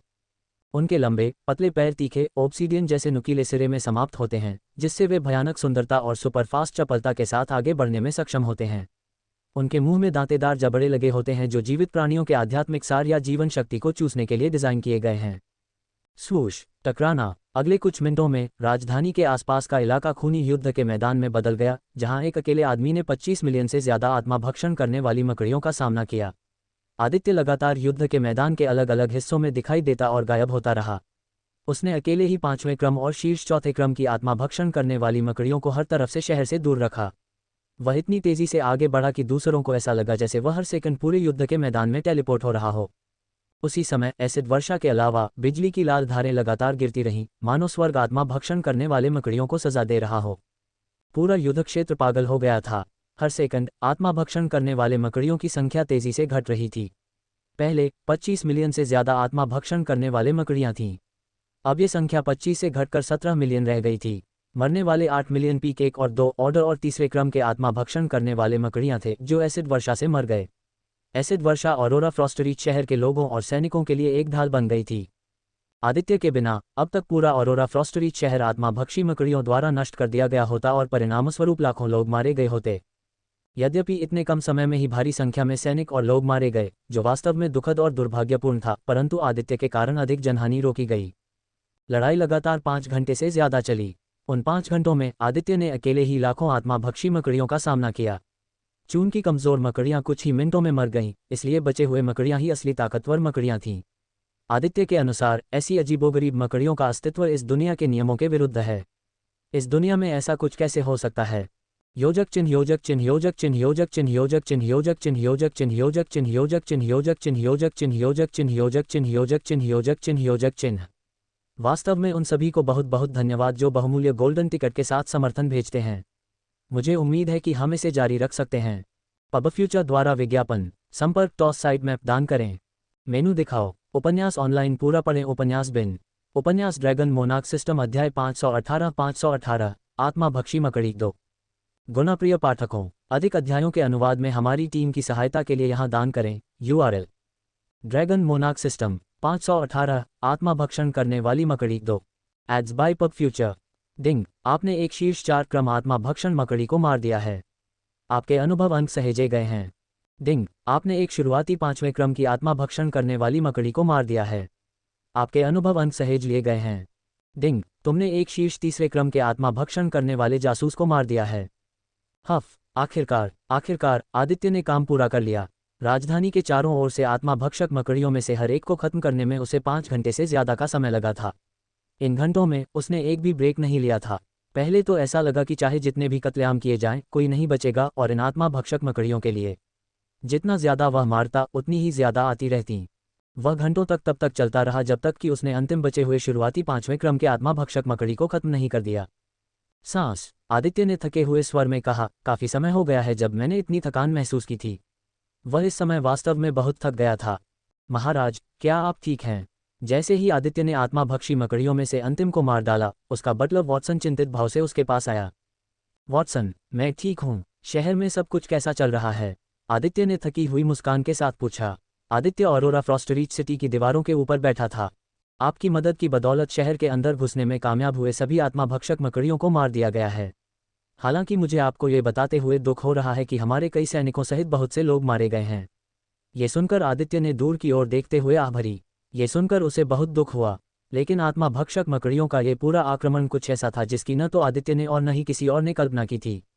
लेकिन महाराज, मेरे पास अभी भी बुरी खबर है। अन्य शहरों पर भी इन आत्मा भक्षक मकड़ियों ने हमला किया था। ... प्रश्नवाचक चिन्ह उद्धरण चिन्ह। आदित्य को अंदाजा हो गया था इससे पहले कि वाटसन को जोर से बोलना पड़ता। इन आत्मा भक्षक मकड़ियों से लगभग 6 घंटे तक लड़ते हुए वह इन राक्षसों के बारे में कुछ बातें समझने में सक्षम था। ये राक्षस एक समूह या एकल इकाई के रूप में काम करते थे। इसका मतलब था कि इन आत्मा भक्षक मकड़ियों को नियंत्रित करने वाला कोई था। लड़ाई के दौरान उसने देखा था कि आत्मा भक्षक मकड़ियों में से कोई भी भागने या भागने की कोशिश नहीं कर रहा था। इसके बजाय ये बेवकूफ़ मकड़ियां आदित्य पर आती रहीं। Ads by pub future. Aditya इस आत्मा भक्षण करने वाली मकड़ियों के मुख्य नियंत्रक को खोजने में सक्षम नहीं था। पूरी लड़ाई के दौरान रानी आत्मा भक्षण करने वाली मकड़ी कहीं नजर नहीं आई। लड़ाई के दौरान उसने यह अनुमान लगाया था कि रानी कहीं और है, और अगर इन आत्मा भक्षण करने वाली मकड़ियों द्वारा अन्य शहरों पर हमला किया जाता है तो उसे आश्चर्य नहीं होगा। और ऐसा हुआ। हाँ, वॉटसन ने अपना सिर भारी स्वर में हिलाया। अन्य शहरों पर हमला करने वाले आत्मा भक्षक मकड़ियों की अत्यधिक संख्या के कारण वॉटसन को सभी स्टारिन सैनिकों को बुलाना पड़ा, और यहाँ तक कि स्टारिन साम्राज्य के सहयोगियों से इन आत्मा भक्षक मकड़ियों से लड़ने के लिए हाथ बढ़ाने के लिए कहना पड़ा। वाटसन ने राजधानी में किसी भी तरह की बैकअप सेना को न बुलाने का एकमात्र कारण ये था कि ऐसा करने की कोई आवश्यकता नहीं थी, क्योंकि उनका सम्राट अकेले ही लाखों आत्मा भक्षण करने वाले मकड़ियों का ख्याल रखने के लिए पर्याप्त शक्तिशाली था। राजधानी के चारों ओर और राजधानी के भीतर करीब 25 मिलियन आत्मा भक्षण करने वाले मकड़ियां थीं, सभी एक साथ मिलकर। फिर भी उनका सम्राट उन सभी को हराने में कामयाब रहा। ये कुछ ऐसा था जिसे 5 मिलियन या 10 मिलियन की सेना भी पूरा नहीं कर पाएगी। वॉटसन, मुझे लगता है कि मुझे पता चल गया है कि ये आत्मा भक्षी मकड़ियां अपनी संख्या इतनी तेजी से कैसे बढ़ा लेती हैं। आदित्य ने चुप्पी तोड़ी। सचमुच? वॉटसन ने उम्मीद भरे लहजे में पूछा। जितना ज्यादा वे इस अनजान प्राणी को समझेंगे उतना ही बेहतर वे भविष्य में इस राक्षस का सामना करने के लिए तैयार हो सकेंगे। जब मैं इन आत्मा भक्षी मकड़ियों को मार रहा था, वयस्क मादा आत्मा भक्षी मकड़ियों को मारते समय, जो 7 से 10 मीटर के आकार तक बढ़ सकती हैं, मैंने पाया कि कई वयस्क मादाएं गर्भवती थीं। क्या आप अनुमान लगा सकते हैं कि प्रत्येक गर्भवती मादा आत्मा भक्षी मकड़ी के पेट के अंदर कितनी मकड़ियां थीं? आदित्य ने पूछा। वॉटसन उलझन में दिखे, लेकिन उन्होंने अनुमान लगाने की कोशिश की। मुझे नहीं पता, शायद 100 या ज्यादा से ज्यादा कुछ 100। क्या मैंने अनुमान लगाया कि यह कहीं करीब है? वॉटसन के दिमाग में कुछ 100 भी एक हास्यास्पद राशि होगी। आदित्य ने अपना सिर हिलाया। 10,000। एक वयस्क मादा आत्मा भक्षक मकड़ी के पेट में 10,000 अजन्मे में आत्मा भक्षक मकड़ियां थीं। क्या तुम इस पर यकीन कर सकते हो? ये सुनकर वॉटसन की पुतलियां सुई के आकार तक सिकुड़ गईं। उसका पूरा शरीर कांप उठा और वह सांस लेने के लिए तड़पने लगा। वह गहरे सदमे में आदित्य को देखता रहा। जब आदित्य को इस तथ्य का पता चला तो उसे भी इस पर यकीन नहीं हुआ, लेकिन ये सोचकर कि इन आत्मा भक्षी मकड़ियों की संख्या अनंत है, उसे ये तथ्य स्वीकार करना पड़ा। अब सब कुछ समझ में आ गया। ये सुनकर वॉटसन अभी भी हिल गया और हैरान था। हाँ, मैंने कम से कम 50,000 गर्भवती मादा आत्मा भक्षी मकड़ियों को मारा था। यदि प्रत्येक मकड़ी 10,000 और परजीवियों को जन्म दे सकती है तो 50,000 गर्भवती मकड़ियों से इन मकड़ियों की संख्या आधे अरब हो जाएगी। वॉटसन, क्या तुम इस आंकड़े पर विश्वास कर सकते हो? भगवान के लिए आधा अरब। यहाँ तक कि आदित्य को भी इस संख्या पर विश्वास करना मुश्किल था।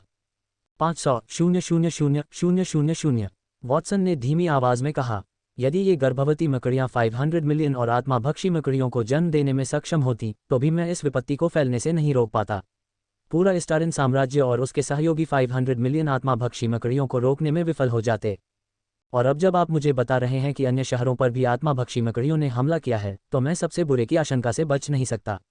अगर 10,000 गर्भवती महिला आत्माभक्षी मकड़ियां भी हों तो ये 10,000 बढ़कर 100 मिलियन हो जाएंगी। और अगर ऐसा हुआ तो पूरा दक्षिणी क्षेत्र हमेशा के लिए बर्बाद हो जाएगा। आदित्य ने गंभीर स्वर में कहा। 100 मिलियन। आदित्य और वॉटसन दोनों चुपचाप एक दूसरे को देखने लगे। दोनों को एहसास हुआ कि स्थिति अचानक और भी गंभीर हो गई थी। Ads by pub future. जब आदित्य और वॉटसन बात कर रहे थे तभी एक सैनिक हाथ में एक पत्र लिए दौड़ता हुआ उनके पास आया। महाराज, जब आप आराम कर रहे थे तो आपको परेशान करने के लिए मैं क्षमा चाहता हूं, लेकिन एक रहस्यमय आदमी था जिसने मुझे ये पत्र दिया और फिर गायब हो गया। ये शब्द सुनकर वॉटसन और आदित्य ने एक बार फिर एक दूसरे को देखा। देखो, क्या तुम अभी भी इस रहस्यमय आदमी को देख सकते हो? इस आदमी की तलाश करो। आदित्य ने केवल अपना सिर हिलाया। अगर वह व्यक्ति साइमन था तो वह पहले ही राजधानी छोड़ चुका था और अभी उसे खोजने का कोई फायदा नहीं था। ये पहले से ही एक बड़ी किस्मत थी कि यह सैनिक मारा नहीं गया और फिर आदित्य का ध्यान आकर्षित करने के लिए यह पत्र उसकी लाश पर नहीं गिराया गया। आदित्य ने सिपाही के नाम से पत्र लिया और फिर उसे इशारा किया कि वह उन्हें अकेला छोड़ दे। जब वे अकेले हो गए तो आदित्य ने पत्र खोला। नमस्ते आदित्य। पहले 2 शब्द पढ़कर आदित्य को लगा जैसे साइमन उसका मजाक उड़ा रहा है। उसे गुस्सा तो आया लेकिन उसने शांति से अपने गुस्से को दबा लिया और पढ़ना जारी रखा। मुझे उम्मीद है कि आपको मेरा उपहार पसंद आया होगा। संगठन से इन आत्माभक्षण मकड़ियों को प्राप्त करना वास्तव में कठिन था।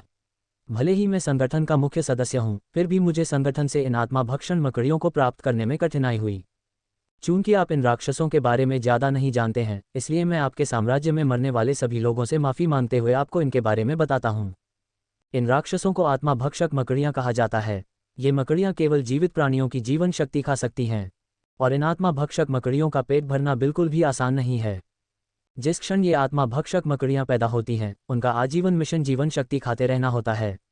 वयस्क मादा आत्माभक्षक मकड़ियाँ एक बार अपने पेट को जीवन शक्ति से भर लेने के बाद गर्भवती हो सकती हैं। और आपके लिए आश्चर्य की बात यह है कि प्रत्येक गर्भवती मकड़ी 10,000 से अधिक शिशु मकड़ियों को जन्म दे सकती है। दूसरे शब्दों में, ये मकड़ियाँ सभ्यता को उसके घुटनों पर लाने के लिए एकदम सही हथियार हैं। वे अराजकता और आपदा पैदा करने के लिए एकदम सही उपकरण थे। ये भयावह प्राणी सामाजिक प्राणी हैं। वे शक्तिशाली आत्माभक्षण मकड़ी रानी के आदेश के तहत समूहों में काम करते हैं। एक बार जब ये नवजात आत्माभक्षण करने वाली मकड़ियाँ बाहर निकलती हैं तो वे बेतरतीब ढंग से सभी दिशाओं में चले जाते हैं और खाने के लिए अधिक जीवन शक्ति की तलाश करते हैं। इस बीच वयस्क मादा जिसने अभी अभी जन्म दिया है, एक परिवर्तन से गुजरती है, अपने घोंसले की रानी बन जाती है। इस परिवर्तन के साथ साथ उसकी शारीरिक बनावट में भी बदलाव आता है, क्योंकि वह बड़ी और अधिक प्रभावशाली हो जाती है। ये नवजात मकड़ियाँ उसके घोंसले के सदस्य बन जाती हैं और वे एक सख्त पदानुक्रम द्वारा शासित होती हैं। मुख्य घोंसले की रानी अपनी उपरानियों पर नियंत्रण रखती है, जो परिपक्व मादाएं हैं जिन्होंने अपने बच्चों को जन्म दिया है। प्रत्येक उपरानी अपने उपघोंसले पर शासन करती है, ये सुनिश्चित करते हुए कि सभी सदस्य जीवन शक्ति की अपनी अथक खोज में एक साथ काम करते हैं। आपस में जुड़े घोंसलों और रानियों का ये जटिल जाल आत्माभक्षक मकड़ियों को भयानक दर से गुना करने की अनुमति देता है, जिससे इस पूरे महाद्वीप के संतुलन के लिए गंभीर खतरा पैदा हो जाता है। यदि आप पर्याप्त तेज नहीं हैं तो इससे पहले कि आप कुछ समझ पाएं, पूरा दक्षिणी क्षेत्र इन आत्माभक्षक मकड़ियों से भर जाएगा और सभी जीवित प्राणी मर जाएंगे। ड्रैगन सम्राट, आपके पास करने के लिए बहुत सारे काम हैं, जबकि आपके पास बहुत कम समय है। मुझे आश्चर्य है कि अब आप क्या करेंगे, और जैसा कि मैंने वादा किया था, मैं आपसे बहुत जल्द मिलूंगा। जैसे ही आदित्य ने पत्र पढ़ना समाप्त किया, उसका माथा पसीने से लथपथ हो गया। उसे साइमन या उसके पीछे छिपे रहस्यमय संगठन का डर नहीं था, लेकिन अगर पत्र में लिखे उसके शब्द सच थे तो पूरा दक्षिणी क्षेत्र गंभीर खतरे में था। योजक चिन्ह योजक चिन्ह योजक चिन्ह योजक चिन्ह योजक चिन्ह योजक चिन्ह योजक चिन्ह योजक चिन्ह योजक चिन्ह योजक चिन्ह योजक चिन्ह योजक चिन्ह योजक चिन्ह योजक चिन्ह योजक चिन्ह योजक चिन्ह। वास्तव में उन सभी को बहुत बहुत धन्यवाद जो बहुमूल्य गोल्डन टिकट के साथ समर्थन भेजते हैं। मुझे उम्मीद है कि हम इसे जारी रख सकते हैं। Ads by pub future. संपर्क टॉस साइट मैप दान करें मेनू दिखाओ। उपन्यास ऑनलाइन पूरा पढ़ें। उपन्यास बिन। उपन्यास ड्रैगन मोनार्क सिस्टम अध्याय 519 आत्माभक्षी मकड़ी 3। गुणप्रिय पाठकों, अधिक अध्यायों के अनुवाद में हमारी टीम की सहायता के लिए यहाँ दान करें। URL ड्रैगन मोनार्क सिस्टम 519 आत्माभक्षण करने वाली मकड़ी 3। पब फ्यूचर द्वारा विज्ञापन। आइसटेल फोर्ट्रेस लगभग 10 लाख की आबादी वाला शहर था। यह शहर उत्तरी फ्रॉस्ट ड्रैगन साम्राज्य की पूर्व राजधानी से लगभग 129.1 किलोमीटर 80.21 मील दूर स्थित है। लेकिन अब जब पूरे साम्राज्य पर आधिकारिक तौर पर इस्तारिन साम्राज्य का कब्जा हो गया है, तो अरोरा फ्रॉस्टरिज को अब राजधानी नहीं माना जाता। आइसटेल किला 2250 मीटर 7381.89 फीट ऊंचे पहाड़ की चोटी पर स्थित था। साल के अधिकांश समय में पहाड़ की चोटी पर तापमान हमेशा कम रहा है, जहां शहर स्थित था। इस शहर में दक्षिणी क्षेत्र के किसी भी अन्य शहर की तुलना में अधिक बर्फबारी होती है। पहाड़ की चोटी पर बसा होने के कारण इस शहर को जीतना या कब्जा करना हमेशा से ही बेहद मुश्किल रहा है। इस शहर को आइसटेल फोर्ट्रेस नाम दिए जाने का एक और कारण इसकी अभेद्य रक्षा प्रणाली है। इसके निर्माण के बाद से एक भी सेना ने शहर की अभेद्य रक्षा प्रणाली को भेदा नहीं है। यह ऐसी चीज़ थी जिस पर इस शहर के सभी नागरिक गर्व करते थे।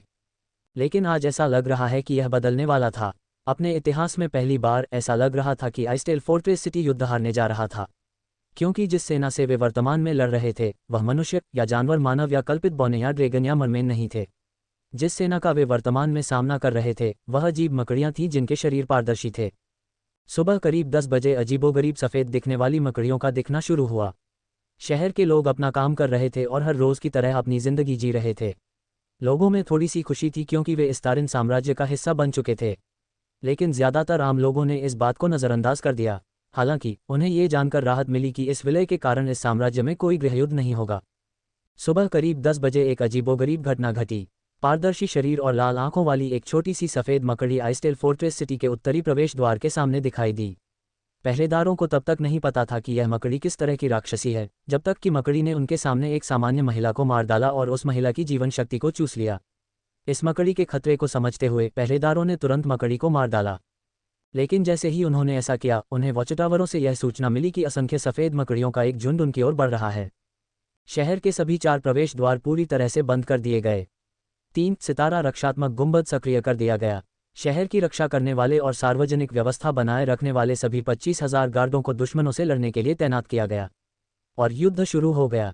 जब 25,000 के पहरेदारों ने आत्मा भक्षण करने वाली मकड़ियों के खिलाफ लड़ाई शुरू की तो पहले तो सभी को लगा कि यह एक कठिन लड़ाई होगी, लेकिन अंत में वे जीतने वाले थे। लेकिन कुछ ही मिनटों बाद उन्हें एहसास हुआ कि वे कितने गलत थे। आत्मा भक्षण करने वाली मकड़ियों की संख्या हर सेकंड के साथ बढ़ती जा रही थी। अधिक से अधिक मकड़ियां शहर की ओर बढ़ रही थीं। परिणामस्वरूप जो 25,000 सैनिकों और लगभग 100,000 आत्मा भक्षण मकड़ियों के बीच लड़ाई के रूप में शुरू हुआ था, वह जल्दी ही आत्मा भक्षण मकड़ियों की संख्या में तेजी से वृद्धि में बदल गया।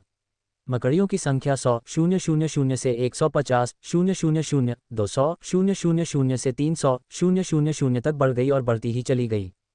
प्रत्येक सैनिक पर दबाव बढ़ता गया क्योंकि अधिक से अधिक आत्मा भक्षण करने वाली मकड़ियां आती रहीं और जितनी जल्दी हो सके सैनिकों पर हमला करने के लिए दूसरों के साथ जुड़ गईं। भले ही सैनिकों ने जादुई तोपों, तीरों और लंबी दूरी के मंत्रों का इस्तेमाल किया, लेकिन कुछ भी काम नहीं आया। आत्मा भक्षण करने वाली मकड़ियों की संख्या हास्यास्पद रूप से अधिक थी। कुछ ही मिनटों में शहर के लिए हालात बदतर हो गए क्योंकि सैनिकों की संख्या 25,000 से घटकर 20,000 और फिर 15,000 हो गई।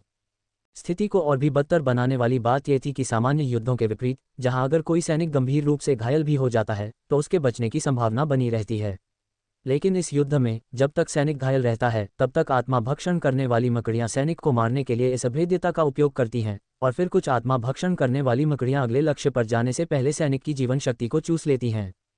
पब फ्यूचर द्वारा विज्ञापन। स्थिति पहले ही हाथ से निकल चुकी थी। सौभाग्य से 50,000 स्टारिन साम्राज्य सैनिकों को आइसटेल किले में भेजा गया। सभी शहरों, कस्बों और यहाँ तक कि गांवों में जहां आत्मा भक्षण करने वाले मकड़ियों द्वारा हमला किए जाने की सूचना मिली थी, स्टारिन साम्राज्य की राजधानी से सुदृढ़ीकरण तुरंत वाटसन और स्पेंसर के आदेश के तहत वहां भेजा गया था। 50,000 स्टारिन सैनिकों में 100 शक्तिशाली ड्रैगनियन थे। जब तक 50,000 स्टारिन सैनिक युद्ध में शामिल हुए तब तक अन्य सैनिक राहत की गहरी सांस ले पाए, लेकिन ये राहत की भावना लंबे समय तक नहीं रही क्योंकि आत्मा भक्षक मकड़ियों की संख्या बढ़ती रही। आत्मा भक्षक मकड़ियों की लगातार घटती संख्या को देखकर सभी स्टारिन सैनिक निराश हो गए। आत्मा भक्षण करने वाली मकड़ियों की निरंतर लहर को देखकर सैनिकों का मनोबल गिर रहा था। जैसे जैसे मकड़ियों की संख्या बढ़ती गई, युद्ध के मैदान पर निराशा के घने बादल छा गए। शहर के एक समय के समन्वित और बहादुर सैनिक अब थके हुए, जल्दी ही उम्मीद खो रहे थे। क्यों वे आना क्यों नहीं बंद करते? एक सैनिक ने घबराकर कहा। उसकी आंखें भय से बड़ी हो गई थीं। वह युद्ध के मैदान में चारों ओर देख रहा था जहां उसके साथी पराजित हो रहे थे। मैं अब और नहीं सह सकता, ये ज्वार के खिलाफ लड़ने जैसा है, एक और सैनिक चिल्लाया। उसकी आवाज़ थकावट से कांप रही थी। उसके माथे से पसीना टपक रहा था जो युद्ध की धूल और गंदगी के साथ मिल रहा था। मैं बहुत थका हुआ महसूस कर रहा हूँ, मेरे हाथ सुन्न हो गए हैं, एक सैनिक ने शिकायत की और अपने दुखते हाथों को झटकने के लिए कुछ क्षण के लिए अपना हथियार नीचे रख दिया। हम घंटों से लड़ रहे हैं और ऐसा लगता है कि हमने कुछ भी हासिल नहीं किया है, एक और मकड़ी ने मकड़ियों के समुद्र को देखते हुए कहा। हर बार जब हम एक को मारते हैं तो 10 और आ जाती हैं। एक अनुभवी सैनिक, जिसके चेहरे पर जख्म के निशान थे, अपने साथियों को एकजुट करने की कोशिश करते हुए चिल्ला रहा था, मजबूत रहो, अपने परिवारों और अपने शहर को याद रखो। हम अब हार नहीं मान सकते।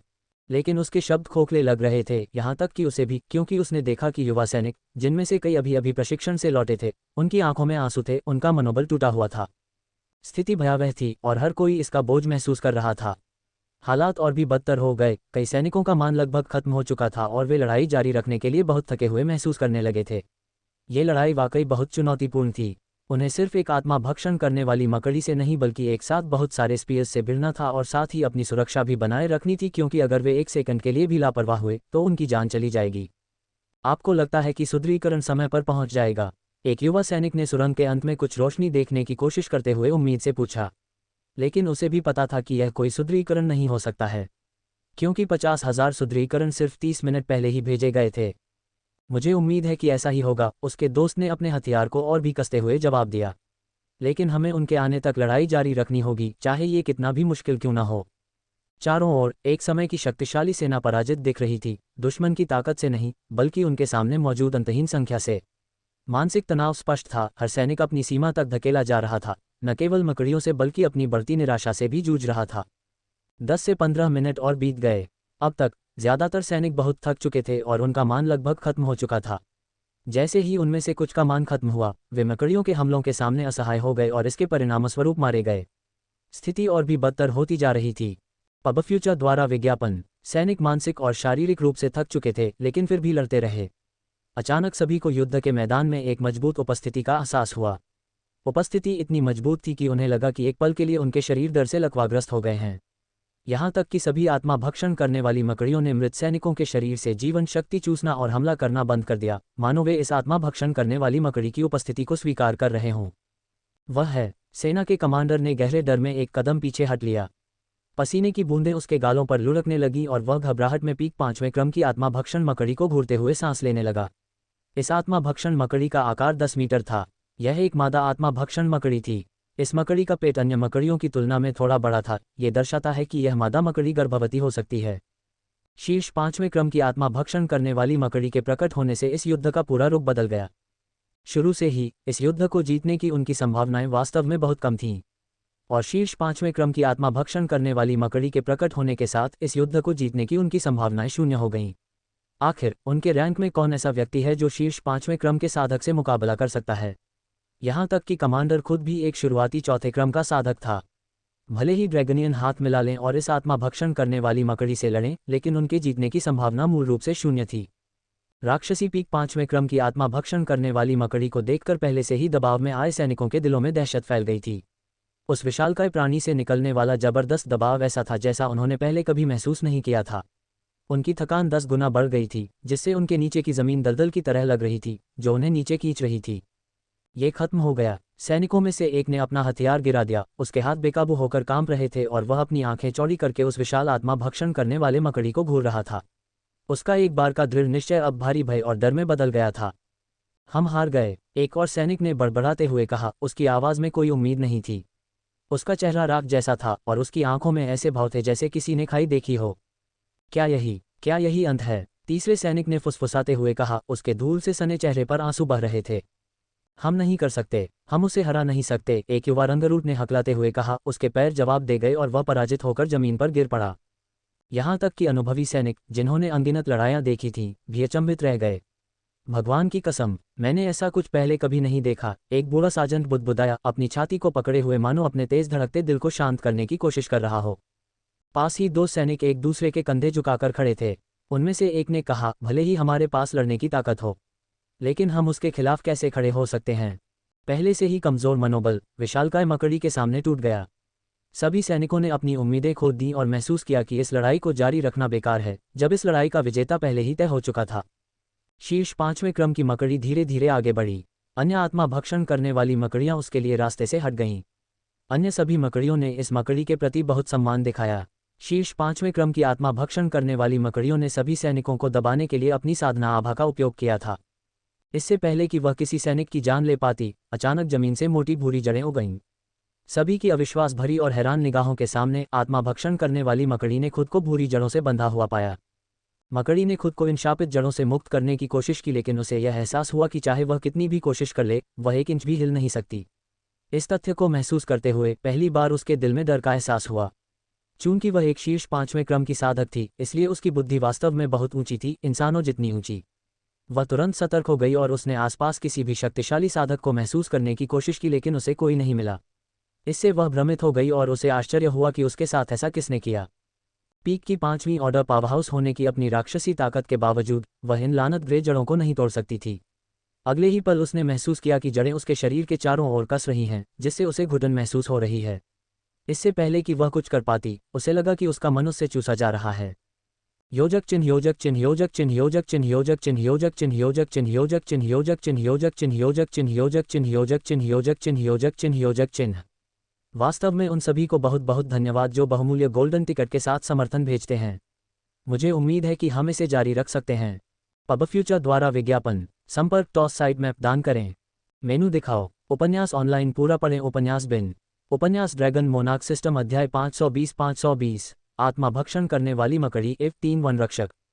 गुणप्रिय पाठकों, अधिक अध्यायों के अनुवाद में हमारी टीम की सहायता के लिए यहाँ दान करें। URL ड्रैगन मोनार्क सिस्टम 520 आत्मा भक्षण करने वाली मकड़ी F3 वन रक्षक।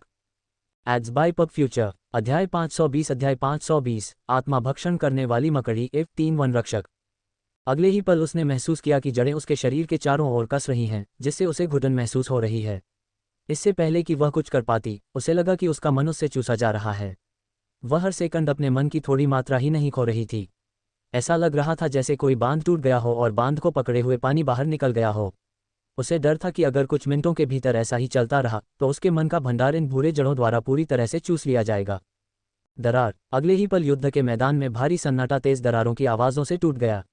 धरती फटने लगी। जमीन पर बड़ी बड़ी दरारें दिखाई देने लगीं। ये देखकर सभी घबरा गए, यहाँ तक कि आत्मा भक्षक मकड़ियाँ भी घबरा गईं। इससे एक छोटा भूकंप भी आया। शहर के अंदर के लोगों ने भी इस भूकंप को महसूस किया। दरारें बंद होने के बाद जमीन पर दरारें दिखाई देने लगीं। बहुत तेज गति से इन दरारों से अनगिनत भूरे रंग की जड़ें उभर आईं। आत्मा भक्षण करने वाली मकड़ियों को प्रतिक्रिया करने का समय मिलने से पहले ही उन्होंने खुद को भूरे रंग की जड़ों से घिरा हुआ पाया। भूरे रंग की जड़ें कोई ऐसी जड़ें नहीं थीं जिन्हें नष्ट किया जा सके। ये जड़ें बेहद मजबूत थीं और इन्हें नष्ट नहीं किया जा सकता था। आत्मा भक्षण करने वाली मकड़ियों की संख्या बहुत कम थी।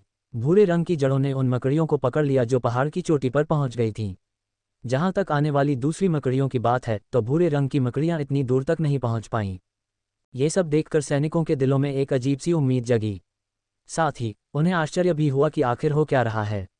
ये सब कौन कर रहा है? उन्हें कौन बचा रहा है? क्या ऐसा हो सकता है कि प्रकृति ने उनकी पुकार सुनी हो और उन्हें बचाने आए हो?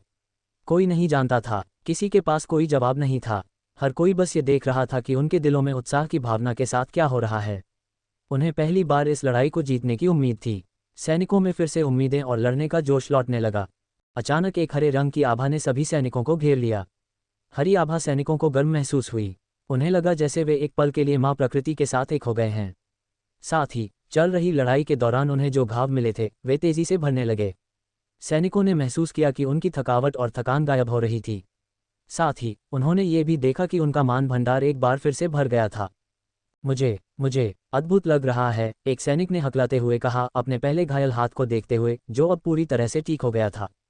क्या यह एक सपना है? दूसरे ने आश्चर्य से अपनी उंगलियां मोड़ते हुए कहा, क्योंकि उसे अपने अंदर से मानस का प्रवाह महसूस हो रहा था। अब हमारे पास लड़ने का मौका है। तीसरे ने घोषणा की। उसकी आवाज़ में आशा और दृढ़ संकल्प का स्वर था जो कुछ क्षण पहले तक गायब था। एक युवा सैनिक ने विस्मय से आंखें फैलाते हुए फुसफुसाते हुए कहा, ऐसा लग रहा है जैसे धरती ही हमसे लड़ रही है।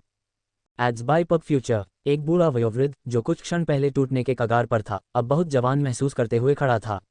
मैंने ऐसा कभी महसूस नहीं किया। हमें नई जान मिल गई है। मेरे घाव देखो, वे चले गए हैं।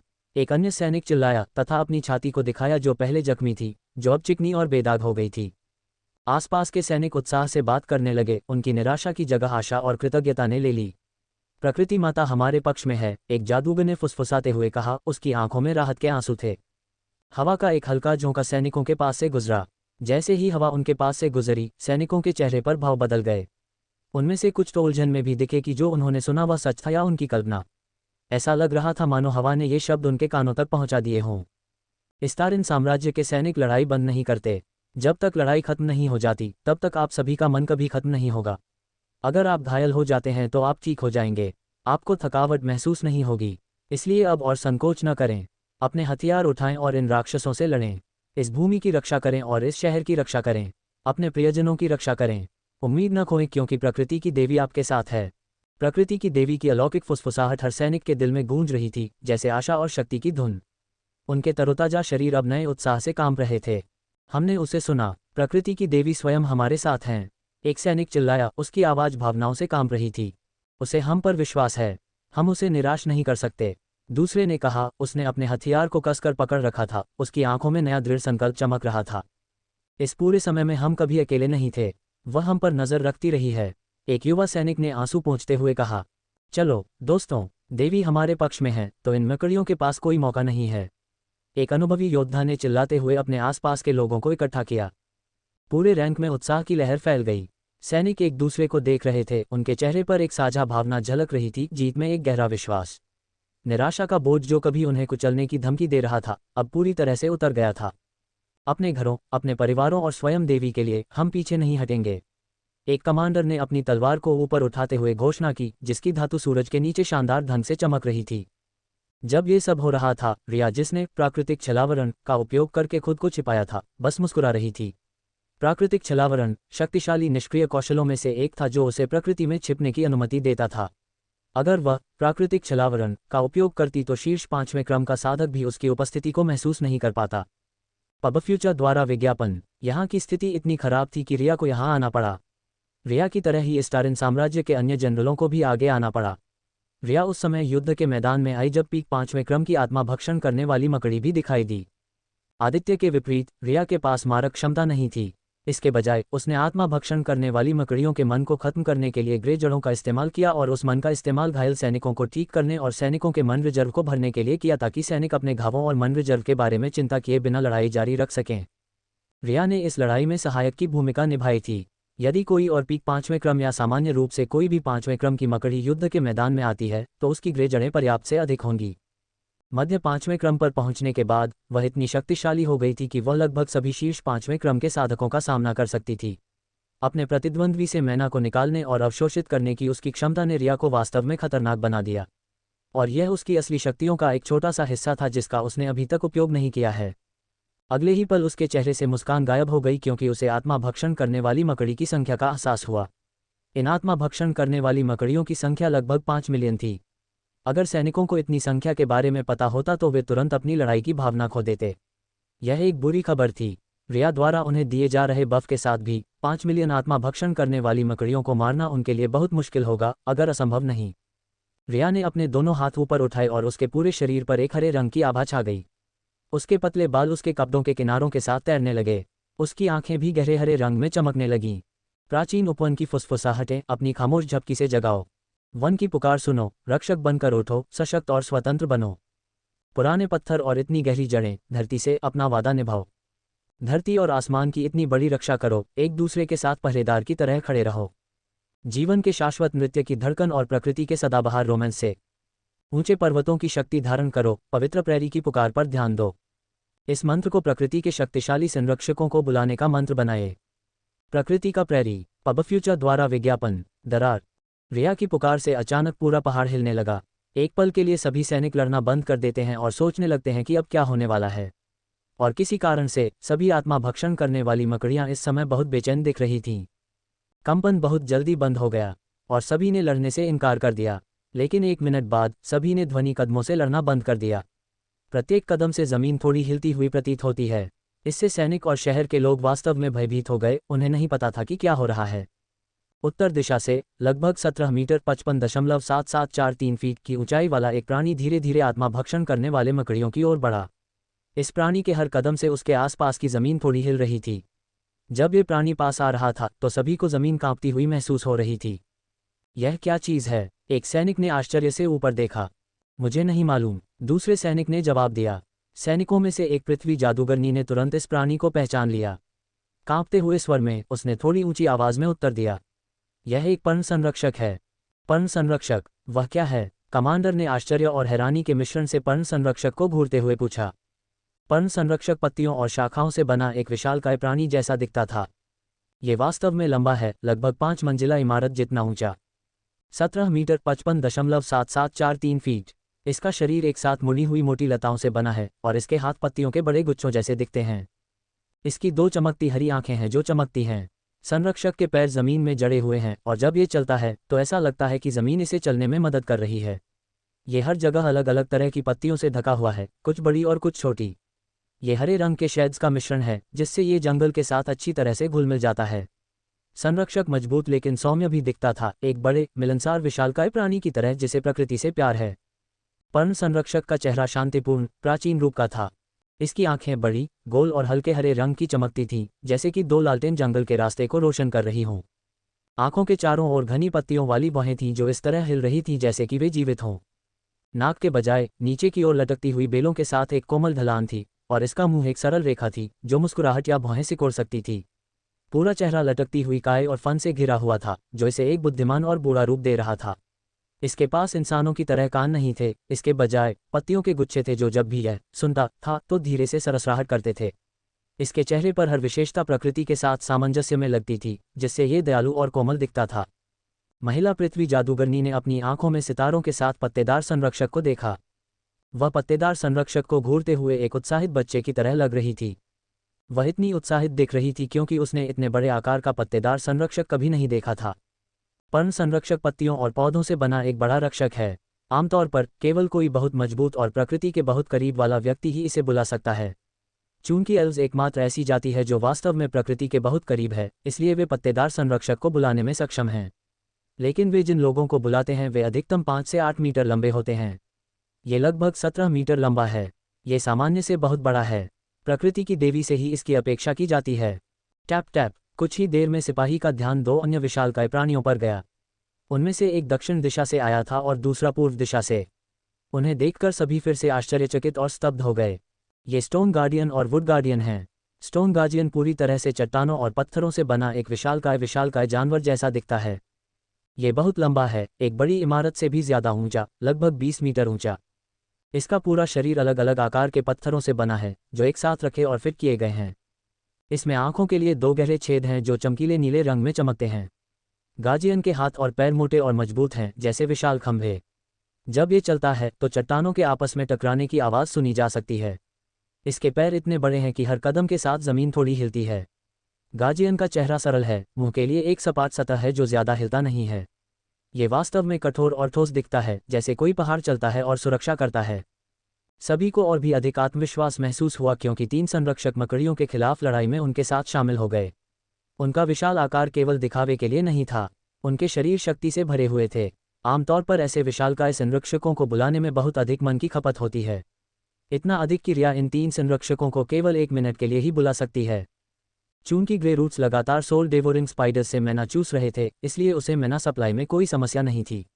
तीनों गार्डियन ग्रे रूट से सीधे मैना प्राप्त कर रहे थे। योजक चिन्ह योजक चिन्ह योजक चिन्ह योजक चिन्ह योजक चिन्ह योजक चिन्ह योजक चिन्ह योजक चिन्ह योजक चिन्ह योजक चिन्ह योजक चिन्ह योजक चिन्ह योजक चिन्ह योजक चिन्ह योजक चिन्ह योजक चिन्ह। वास्तव में उन सभी को बहुत बहुत धन्यवाद जिन्होंने बहुमूल्य गोल्डन टिकट के साथ समर्थन भेजा है। मुझे उम्मीद है कि हम इसे जारी रख पाएंगे। Ads by pub future. संपर्क टॉस साइट मैप दान करें।